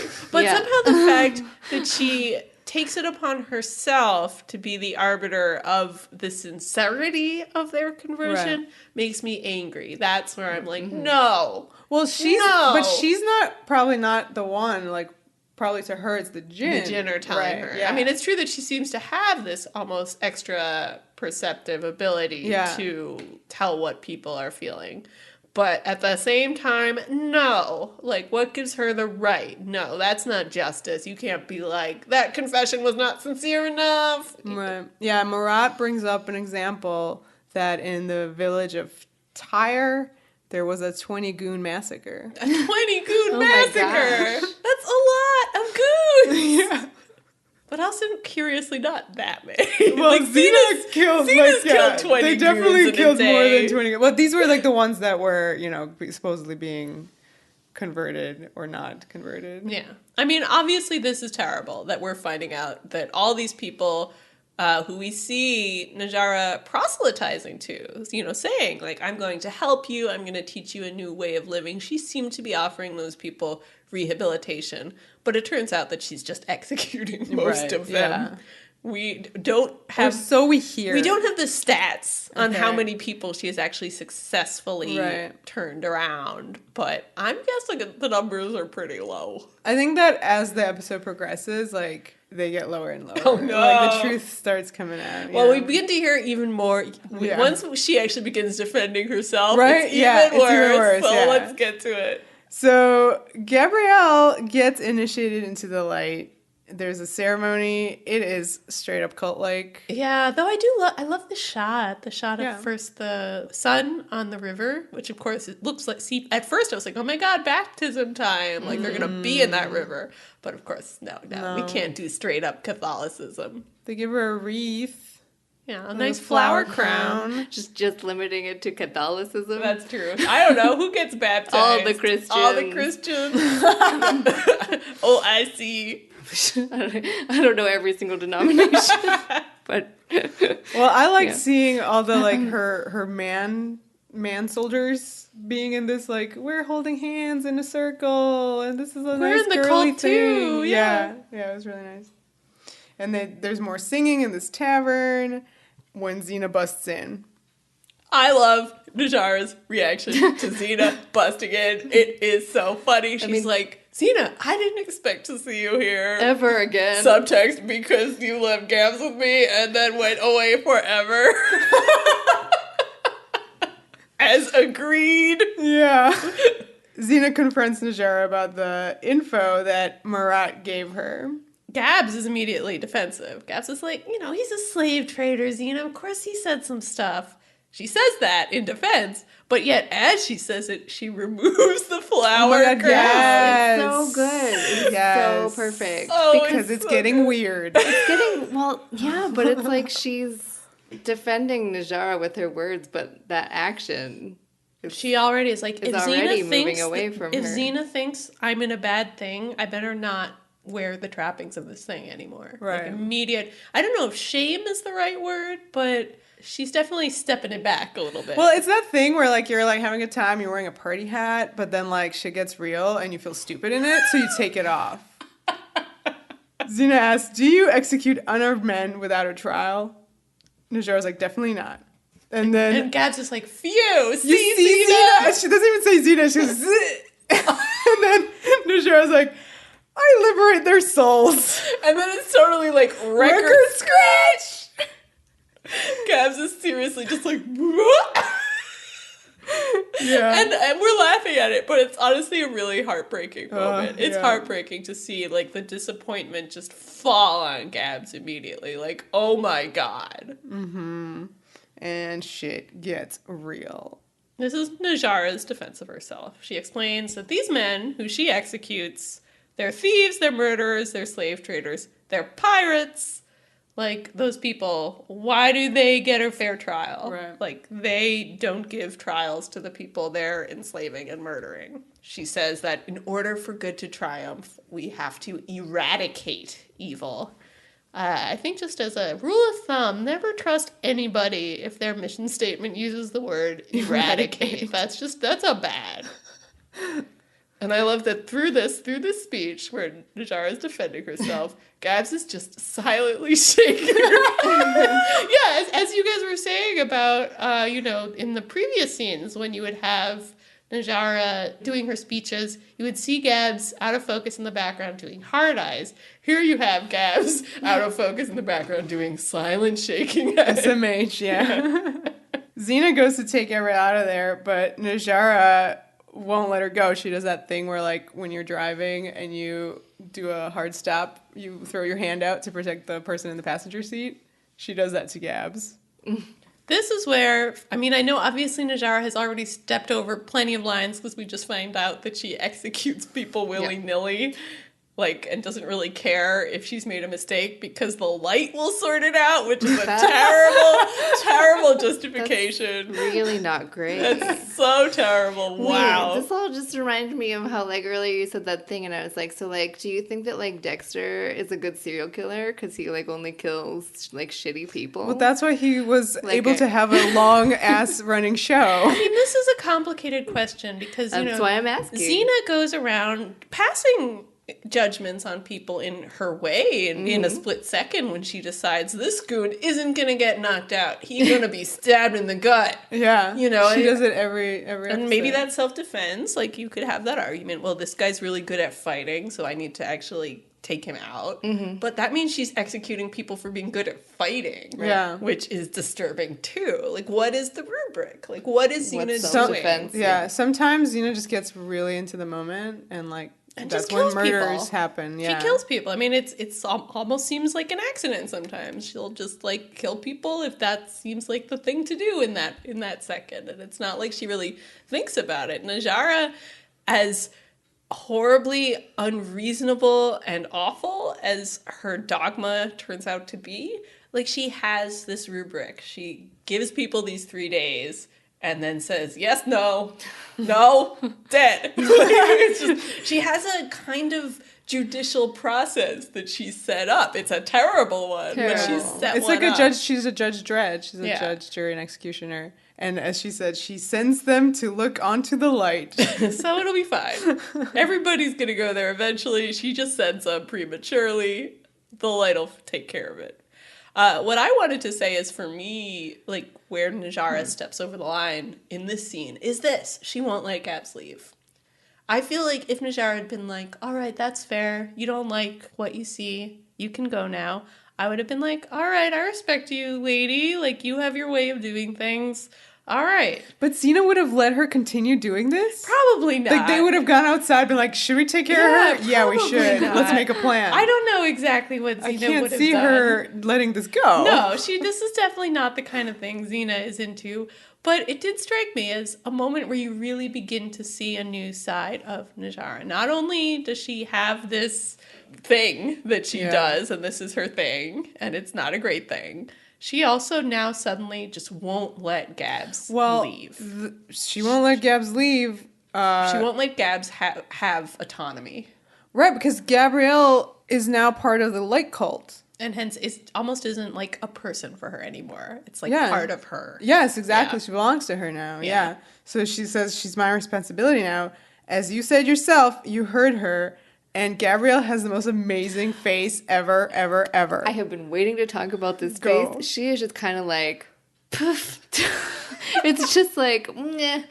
You describe it. I love it so much. To me, that expression read as, she goes, you heard her, and Gabrielle goes, only a little, It's like just with like, her "Nyeh." face. Like, It's just, just like, "Nyeh." I mean, yeah, but like, just, that's fine. It's like this little, there's a little head shake as part of Yeah. it too, which is kind of like this, That's very concerning. yeah.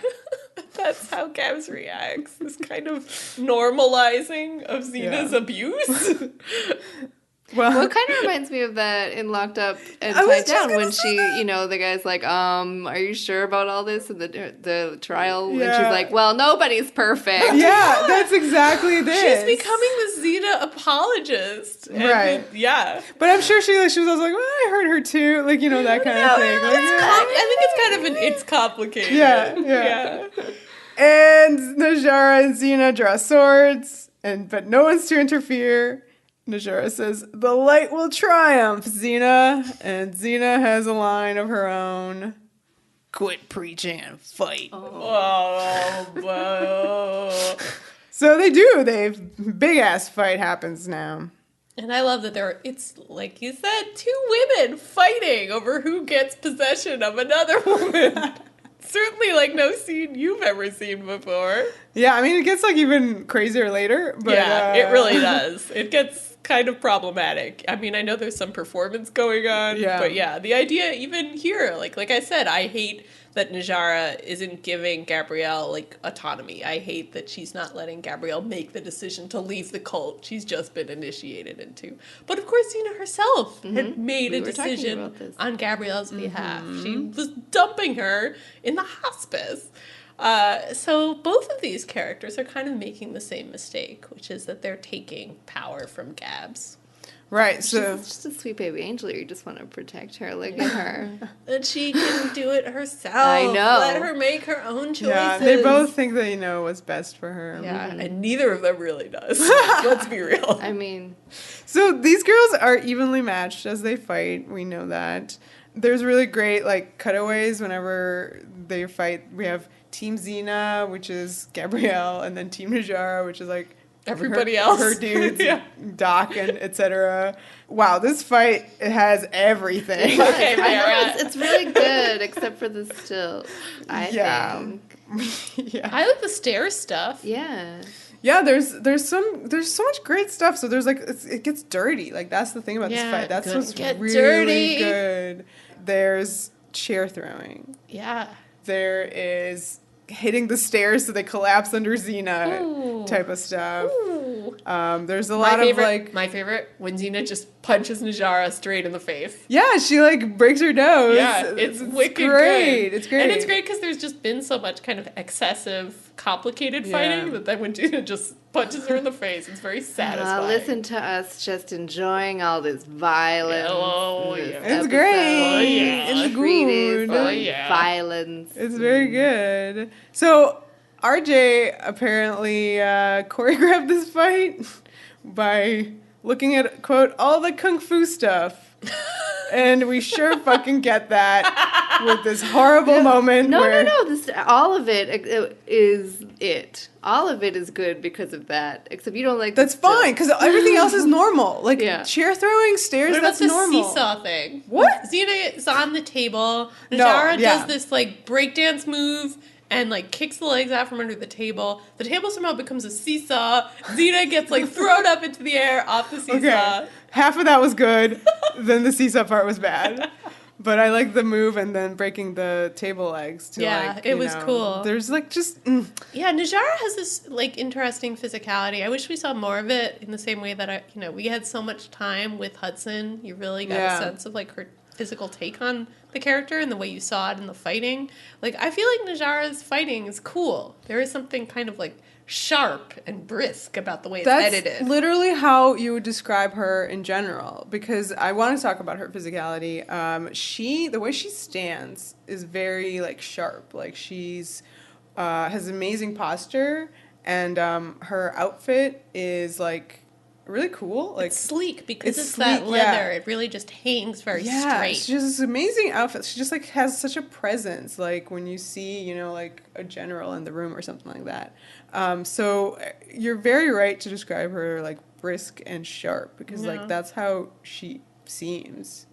And it's a very different energy when going up against Xena. So I think that's part of why I do like this fight scene because you feel like their styles are so different. Yeah. And it's satisfying to see them. And it's always great to see your hero have a rival who can actually kick their ass, you know what I mean? Like, and also like, so she hits Najara back and we see blood. Like we don't see that ever, you know, on Xena. So Xena just broke her nose. Yeah. And then like Xena's like totally decimated later. Like it's really good.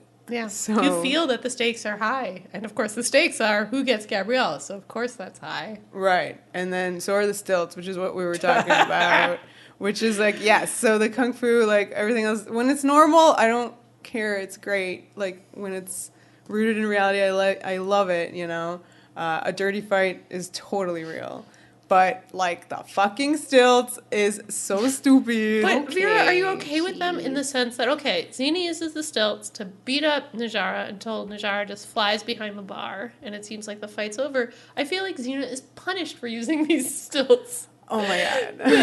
Xena, like, literally spends a little moment, like, looking at them, being like, good stilts. And in that moment where she looks at the stilts, turns her back, like, Najara's up and wailing on her. So I feel like those stilts are what She bitter, just didn't need bitter to in do the that. butt. Those were a problem. I did not need that moment. But Yeah, anyway, if that was what happened, I didn't buy it. I did not buy her getting bested like that all of a sudden. Just turning her back Yeah, like I that. did not know what was happening, but I like it. Because I do like when that happens. I agree that in just sort of the way it's cut together, you are kind of like, oh, what was Xena's fatal mistake? I don't get it. To me.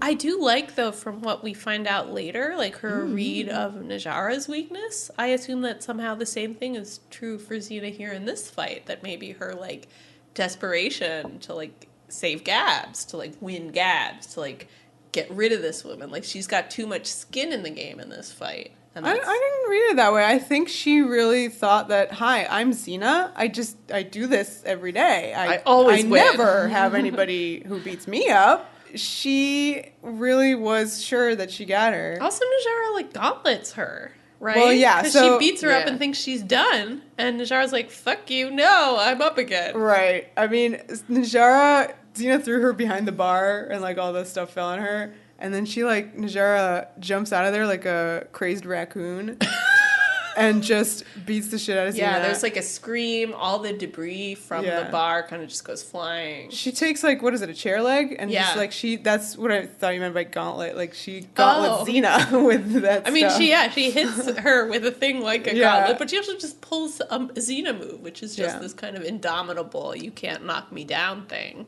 on Xena. And Xena does not know how to cope with it. Right, so when Xena starts going down and, like, not getting up again, you have this amazing reaction shot from Gabrielle, like, totally shook. Yeah. This has not happened. She did not expect this. Yeah. She's like, Xena. What? Like, Has Xena lost a fight? never. And Najara, whose sword was previously, like, stuck in a table, like, she grabs it, and she's going to do that same kind of, like, crazed scream and about to stab her. She says, in the name of the light, I smite the darkness. That's a great use of the light and darkness. Yeah. I love Gabrielle's little, Yeah. Oh my God. We gotta notice the change in Najara's rhetoric. Suddenly Xena, who all along she had said Xena's fighting for the light, Xena's good, Xena's the darkness now. But Xena is the darkness always. Yeah. So she's not wrong. She's not wrong. That's what makes it great. She's changed her tune. Yeah. But then again, maybe so has Xena. So I love that even though you're like, oh my God, this lady's our villain. And here she just wailed on our hero. She even now is saying things about our hero that we have to admit are true. So Gabrielle, upon seeing this, she's like, literally like, what the fuck? And jumps in. She covers Xena with her body. It's totally fine. Oh. And says, you'll have to kill us both. This is fine. So, basically, Gabrielle just acted as the Djinn because she stopped Najara from doing the same move that she was going to do in the beginning of this episode. That's true. She's all, And this is, this is Gabs' role, is no. I see the violence and I say no. Yeah. But Najara says, you don't understand, Gabrielle. That darkness inside her will destroy you one day. This is as close as Najara gets to telling Gabs about the vision. It's pretty close, actually. Yeah. So, And she kind of gets it on a level. Yeah. In any case. She definitely gets it on a level. Gabrielle's lines are, Xena's dark side frightens me. I need to move on, but I could never live with someone who killed her. There would be no going back from that. So there's a lot of comments about this. But this was soap opera stuff. This was pure, like, her talking down the person who's, like, has the gun. I wanted to ask that, right? Yeah. Because these were all the comments on the internet that were like, the last episode, Gabrielle's just like, as long as I'm around, you'll be fine. And now here you have her being like, I need to move on. I need to leave. I need to straight up this. telling Najara what she needs to hear. That's what I think is happening, but people were not. Oh man, this is classic soap opera moves. Seemed like. I think it's tricky because Najara can sense a lie. She does. First, Gabs is just being like, "Sure, I'll go with you. It's fine." And Najara's like, "You're just saying that in a way where you can. It's such a like girlfriend lie." And she's like, "No, you're trying. I just think it's trying to pacify it's a very me." odd choice for her to say, "I need to move on" in this episode, where she is maybe potentially thinking about moving on. I think so she's here it almost thinking sounds about very genuine. I think she knows. She's lucky that she has that underneath the layers for Najara to be able to tell. Exactly. I think that's the thing. It's not a binary. It's not like truth and lies. You can say something that in certain moods is true. It doesn't mean it's 100% true. It doesn't mean it's actually what she thinks about Xena. I totally understand why someone would hear this and be like, "No, this is out of character. Like Gabrielle would never do this." But at the same time, Gabrielle has to do this now, and she has to do it in a way that's going to be convincing to Najara. So she's using real feelings to deceive to save Xena's life. Nice.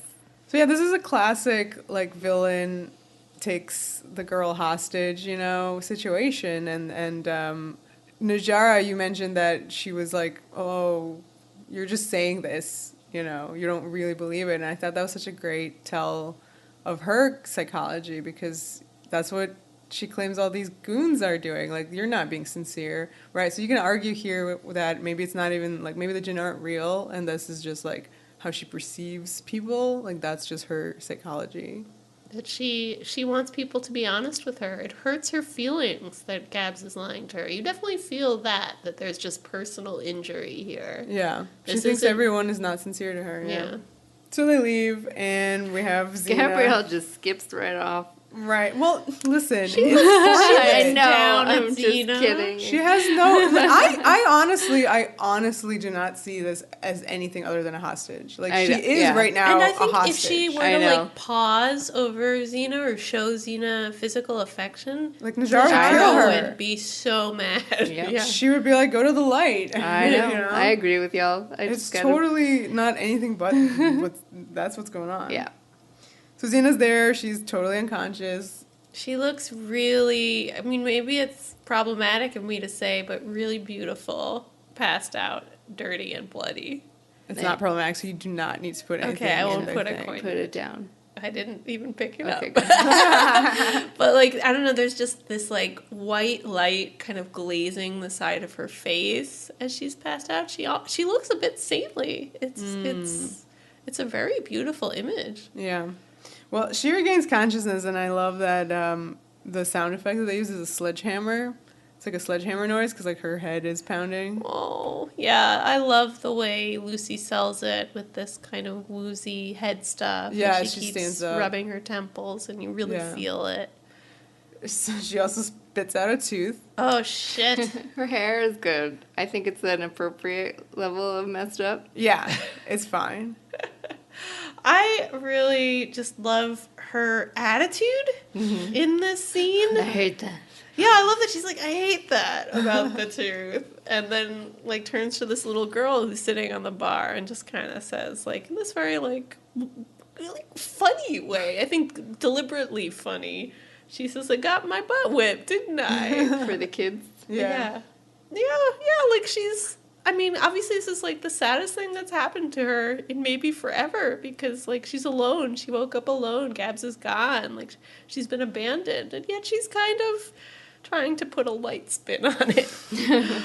What's weird is when I read fan reaction to this scene and kind of this whole turn that Xena's character takes, people marked this moment, this scene, as the moment when evil Xena reemerges, and that's if you see them as two different people, which I do not really.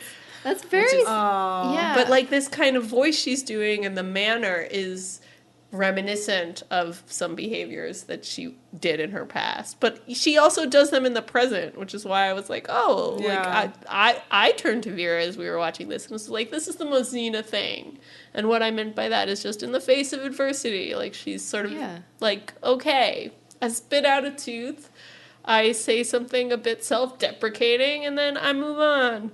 But yeah, some people saw it as Xena being evil.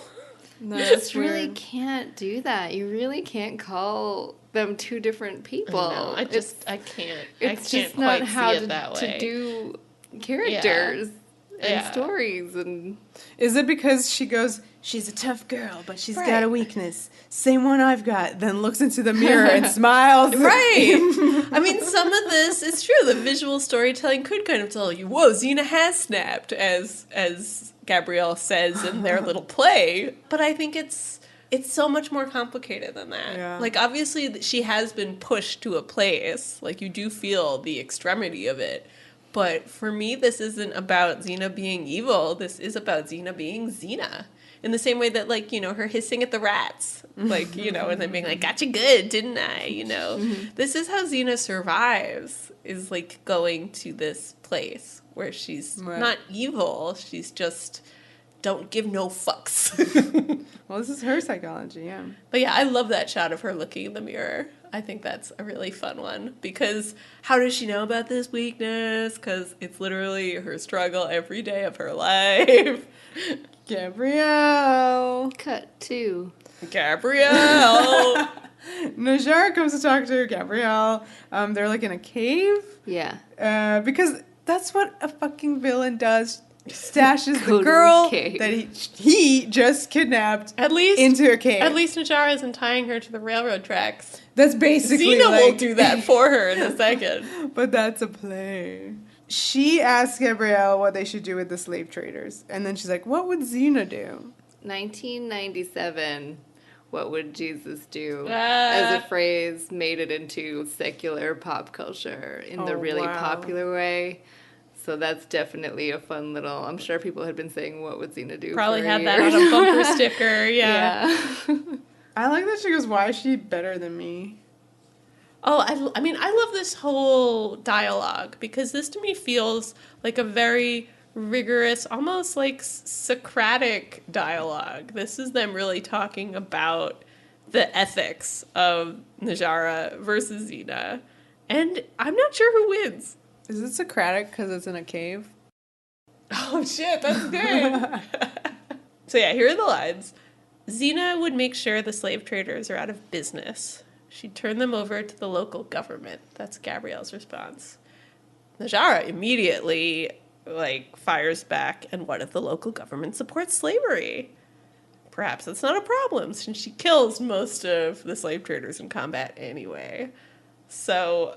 you know, this is a good point. Like, what the fuck? Everything she says what the fuck is does legit, Xena do? You know, we're always told, oh, she defeated that warlord. She defeated that warlord. Like, they're all just... she's sending all these warlords to jail. Yeah. We've seen jail. Shock Island. It was 1 episode ago. It sucked. And also, it seemed pretty easy to escape from there because Xena did it. So, I don't know. I mean, yeah, it's pretty interesting. 1 episode after the penal system was a bit questioned by the writers, we get Crusader, in which we find out that Xena and Gabs are just kind of relying on that penal system as a way of taking care of things that I feel like they just don't want to bother. Like, they leave, you know? They hand people over to the local government, wash their hands of it, and leave. Isn't there like a big, there's a fan art or a cartoon fan art of Xena and Gabrielle like going from town to town being like, we helped! And like the picture in the background is everything all destroyed. Oh, that's my good. God. I haven't Yeah. seen that. Yeah, I think that's a thing. I totally, yeah, it's legit. It's legit. I mean, this is how Gabs can live with it all, is by looking at it from this angle. But Najara just has a point. What do you do about systemic oppression? Like, you're just beating up a few goons and then kind of leaving the world order as it stands. Like, as terrible as Najara's policy is, she's doing something that actually transforms society. She wants to eradicate. Right, yeah. Yikes.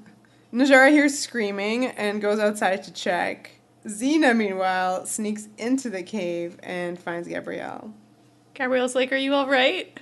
And Xena goes, I lost one of these good chewing You teeth. can do it, we believe in you. I lost one of those good chewing teeth. But other than that, fine. Is How it? many chewing teeth? Has she lost? So many. But this clearly isn't her last, because you feel like otherwise she'd have said that. I lost my last chewing tooth. What? You guys, I think this might be my favorite line in all of Xena. I love it so much. It's so cute. It's so sweet. I don't know. This episode just has my two favorite kinds of Xena, which is this sort of goofball Xena, who's almost childlike, and the Xena who doesn't know how to talk about her feelings. Those are my two favorites. Yeah. And they're both here. They're both here in the scene. There are no two Xenas, though. They I can't know. both be here. I know. Different, Different sides of Xena. Gabrielle wants to get the fuck out of there, but Xena has other plans. Xena says she's too dangerous a girl to leave on the loose. This is the 2 times she's called her girl, just FYI. What was the first? To the little girl. Oh, Yeah. about her weakness. Yeah, it's interesting. That is interesting. It feels a little infantilizing. Right, The and way she's also got that craze, like, the evil Xena voice I mean, she's coming doing out. a voice. But again, Xena sometimes does this voice. It is a voice that Xena has. I know she mostly does it in the flashbacks to 10 years ago. Yeah. But this isn't, I don't know. I don't see it as evil Xena. I see this as, Xena being evil. There's a distinction. She says she's too dangerous a girl to leave on the loose. She likes killing too much. And then she takes a giant rock and throws it down this, like, pit in the cave. There's an eternal pit. And then she's like, ooh, that's gotta hurt. It's gonna hurt. She likes killing too much is Some hypocritical stuff. Yeah. Yeah, because it's exactly this But she episode. knows. She knows when she's saying it that she's describing herself. That's Right. why That's why she's doing an evil so voice. intent on getting rid of her is because of how much this woman is like her. It makes her feel weird. It makes her feel very weird. Outside, Najara finds all her men unconscious, and then there's, like, tracks leading to the cave. So she's like, Xena. Are they unconscious? I thought they were dead. No, they're unconscious. Okay. There's no way Xena I was just murdered really them all. concerned that I'm- Xena, in whatever No. mental state this is, just slaughtered all these men. I'm pretty sure I think she checked. I don't know. I just think I that was sad here- for Doc because I like Doc. I think that they were unconscious. But then later she's like, you wouldn't be sad if your soldiers died, which they have. Wow, okay. I guess then also maybe Xena murdered them all. I think Xena murdered them all. You know, it just... I mean, I know I yeah. keep saying this isn't evil Xena, but like... Maybe she was like... She's in a murderous place. Maybe she's like, we gotta eradicate No, the but cult she's of using light. an example there. It doesn't Is mean that she it? left them all I outside. really hope you're right. No, I thought they were unconscious. Okay. That's like literally a hypothetical example that she's giving. Oh, phew. About, like, I really thought they could have been. I mean, that's awful, but... I don't remember the exact line. I just know that like she's talking about it's different when you care about people. Yeah. Yeah. Yeah. Not that I literally murdered all your soldiers and you don't care. I really, really hope not. That would... I mean, No, the okay, soldiers no. were just carrying out the orders, sort of, and believed it, but They were I don't know. in the It's cult. complicated. Definitely they should not be executed if that's what happened, which I hope is not what happened, Xena. I don't think she killed them. I think she definitely just like made them unconscious. So anyway, Najara enters the cave and she finds Gabrielle tied up, like with her hands above her head. She seems to be dangling from over the edge into this pit in the cave, and that gag with the rope over the candle is happening We again. haven't seen this one since season 1. Since I feel like. Callisto. Oh my god, of course. It's Again? straight up the same pulley Yes. thing as Callisto. I mean, this is Xena performing Callisto. You know, which is something to bear Not in mind. enough ladders. No, not enough ladders, but she's doing the same.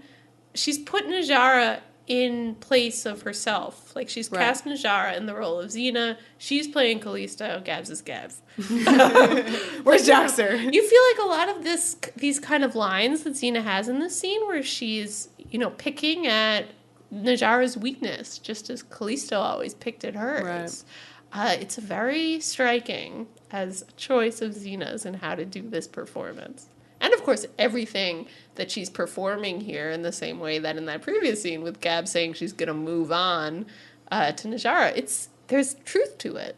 Xena is pretending to be a crazed murderer, and she may just be one. Right. And because Gabrielle's like, be careful, Najara, she snapped. Much as this rope is about to snap with me on it. Right, and so then we reveal to the audience that Gabrielle is actually standing on a wooden plank. She's definitely not going to fall. It's an elaborate plan. Like, this is a lot. It that is, they've rigged up together. So Xena goes, if I can't have her, no one's going to have her. This is a show. This is a show. People talk about subtext. What even is that? Yeah. There is That's none. not a line you say in a non-romantic situation. No, I mean, well. I mean, they're saying it, but it's pretty romantic. Yeah. It's incredibly romantic. In a scary way. In a very scary, upsetting way. This is straight up soap opera again, like all of it. Oh, I love this plot. I really love also that Xena says, it's part of that drastic change you talked about, and it's sure gonna change my destiny. So they fight, Xena and Najara, they fight, and but Najara's focus is slightly off because she just keeps being distracted by that Gabrielle. I knew you were no good for her. Says Najara. Dude, all of it, like lines from the soaps. It's amazing. And Xena overtakes her and she throws her into the pit. Najara hangs on the edge. She turns her head and sees that, well, she's been tricked because Gabrielle's standing on that plank. And Xena steps to the edge of the cliff and steps on her fingers. Yeah. You hear the sort of cracking of her Yeah, bones. yeah. So Najara's gonna drop to her death. But then Gabrielle screams, Xena, don't kill her. So once again, Gabrielle equals the Djinn. Or Xena's version of the Djinn. Well, she pulls Xena back from the edge. This is what she always does. And here in this moment, you feel quite sincerely that Xena really needs it. It is an important moment in Xena's life that Gabs pulls her back from this. Because this really felt like a regression. This was major. And, she's doing to Najara exactly what Najara does to everybody. Like, kills them because she wants to. Right. And, yeah, Xena was about to execute her the same way, basically, for the same crime. She goes, looks like she saved both our lives today. And shackles Najara. And then leaves Gabrielle hanging. Yeah. And Gabrielle's like, can you get me off this thing? And I was like, comedy, I guess. Yeah. Did you like this moment? No. Me neither. Yeah, it felt a little off. This was such an intense scene that, I know, ending it with a comic beat felt wrong. It felt wrong. I understand, I feel like maybe the impulse to do it, Yeah. but I think it was a mistake. Also, because I really wanted the last thing Gabrielle says in the scene to be Xena, don't kill her, not joke. Yeah. Right, yeah. Well, and also, it looks like she saved both her lives today. Right. That's That a big feels one. like the end of the scene. Yeah.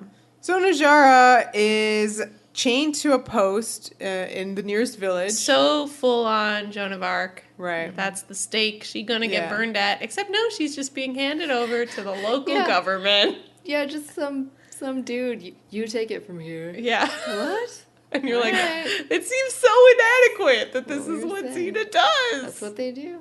Gabrielle comes to talk to Najara and tells her that the slave traders are going to get fair trials.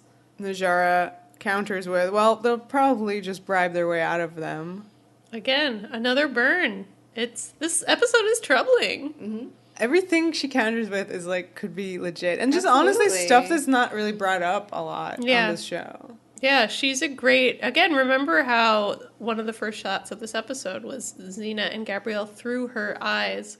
I think by having the perspective of Najara, it's giving us this new look at the ethics of Xena and Gabrielle, and we leave that look with a lot of questions. Gabrielle says that some soldiers over there said that you wiped out this entire town last year.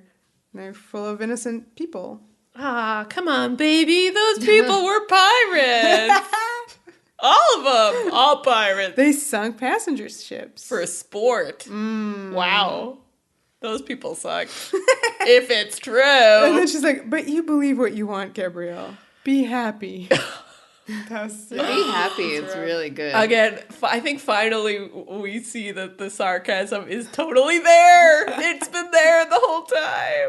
Gabrielle leaves, and then Xena comes to have her little scene with Najara there. Oh man, get ready. Get some salve ready for these birds.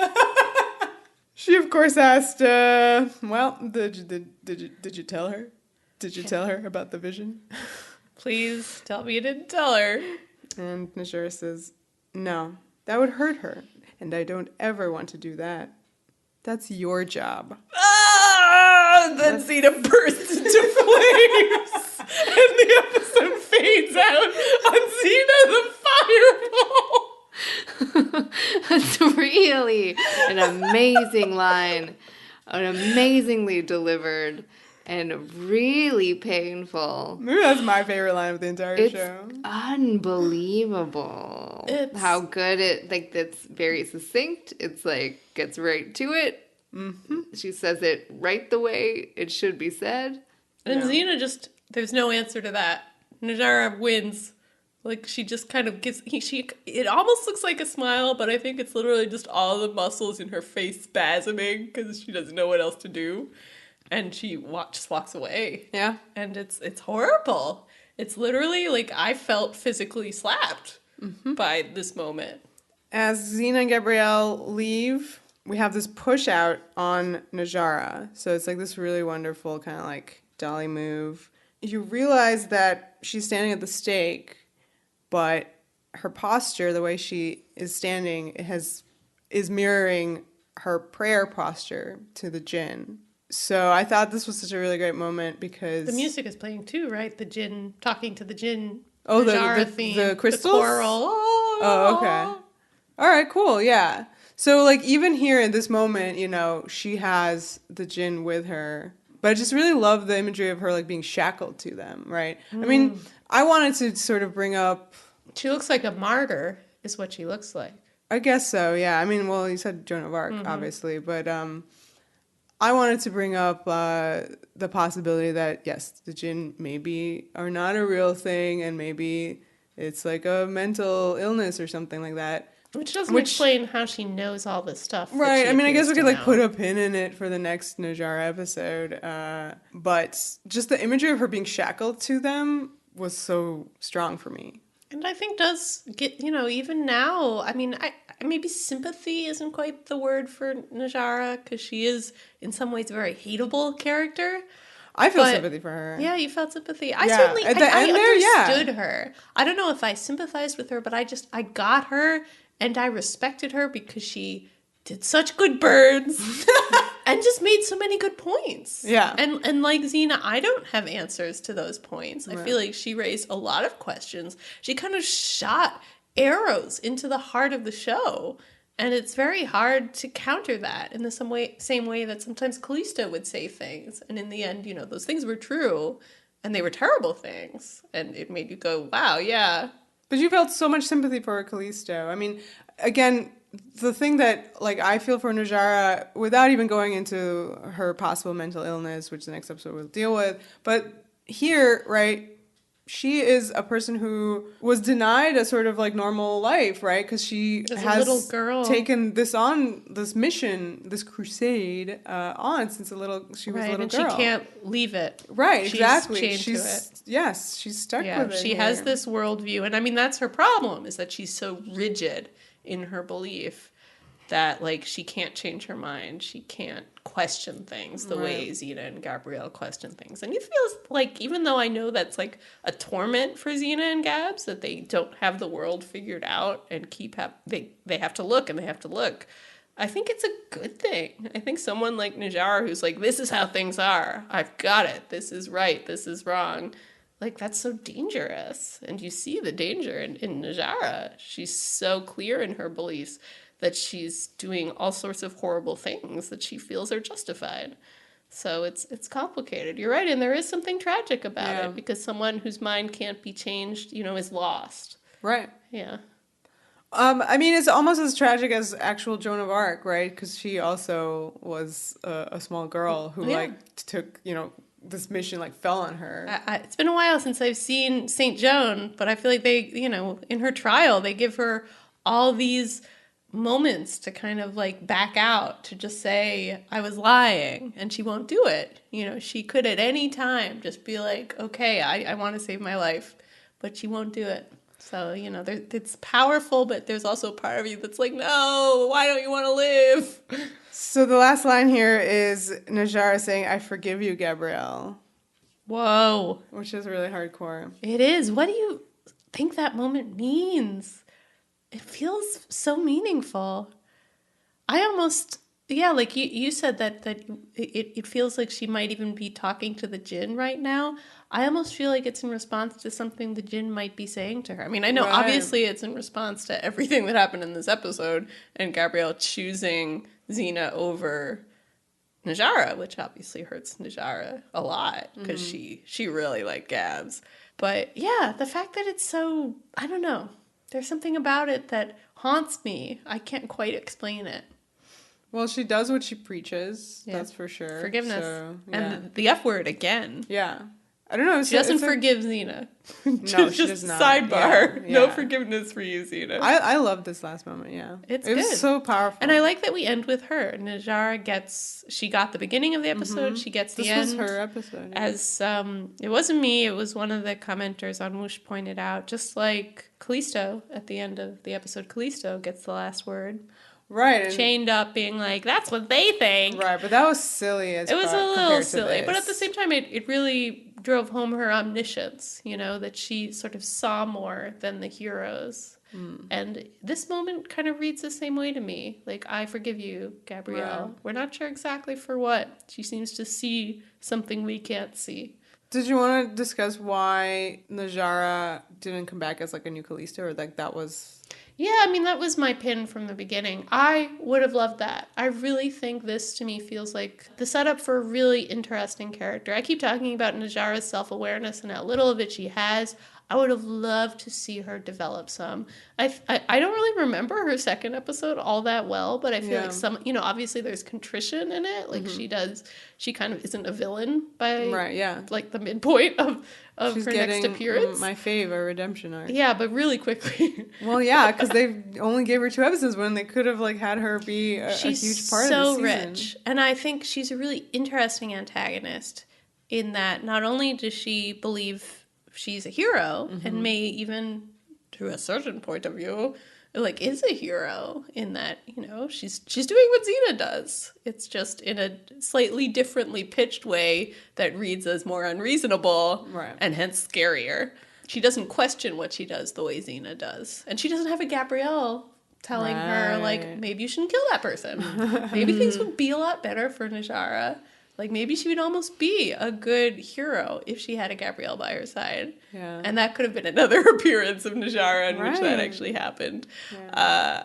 I do think there were places to take this character. I also think she's an interesting villain, in some ways more compelling to me than Callisto, just in that she would have equal ties to Xena and Gabrielle. Like, Callisto is obsessed with Xena, and that's why we love her. But Najara would be obsessed with Gabs, and then furious with Xena for being the person who has Gabs. And I think that would have been a cool dynamic to explore further in a villain. Yeah. I mean, there were so many instances where there was Callisto, like, presence in this episode in Najara. To the point where, like, they were having that fight in the cave, and I was, like, worried rocks were going to fall on her. Yeah. Well, like, the music's playing. Yeah, the music's straight up playing, Callisto music. Yeah. The choreography does have that kind of intensity that Callisto fight scenes have. Again, all of the lines Xena is saying in that last fight are Callisto lines. Like, everything about that is Callisto. And it is fascinating because Xena's the Callisto there and not Najara. Right. So, I don't know. Yeah, this episode really does have the ghost of Callisto hanging over it. One more thing I wanted to bring up, which was, I should have talked about it when we were talking about Joan of Arc, and how you were like, oh, I haven't seen that, like, 20s silent version. Oh, yeah.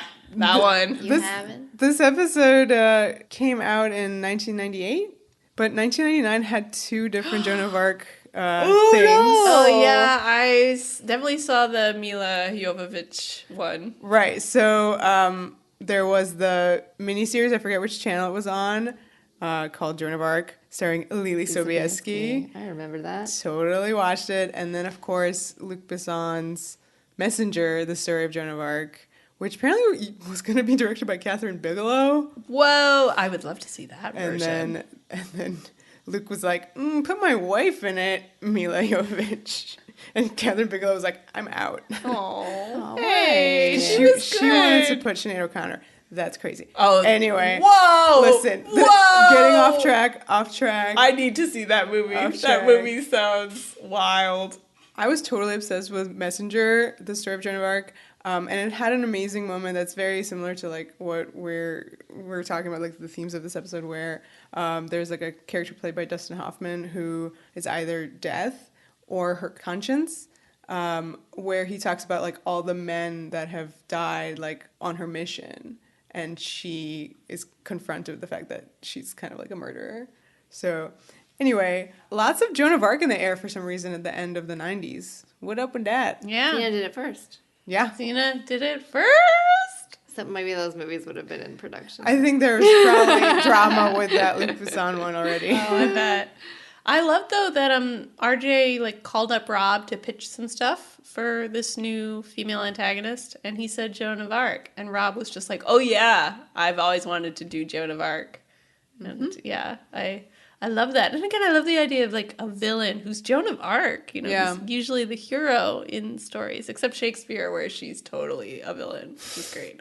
I just think it's an interesting take on this figure, and especially in a season where you have so much religion, and more coming, so much more. Yeah. To have this particular antagonist feels really right. Yeah, and this bit was very, very Xena in the kind of collection of influences to create this character. I don't know if there's like a coin in there for it or not. It's hard to say because it really doesn't commit to anything. It doesn't commit to anything. Like if it had maybe Like, given it takes- us more about the Djinn, that would totally be a coin. Right, But it's like just they're the using the name. word, Yeah. which is from Islam, right? Yeah, it's from Islam. And yeah, like I said, Najara, a rabbi, and then Joan of Arc, obviously famous Christian figure. So it's combining these major world religions. It's so Xena. Yeah, into one figure. I think we allow this one. Yeah, totally. So this episode's amazing. Yeah, it really is. This is maybe one of my absolute favorite RJ scripts for sure. I just think it's such an interesting distillation of the Xena issues, you know, puts such a great twist on things.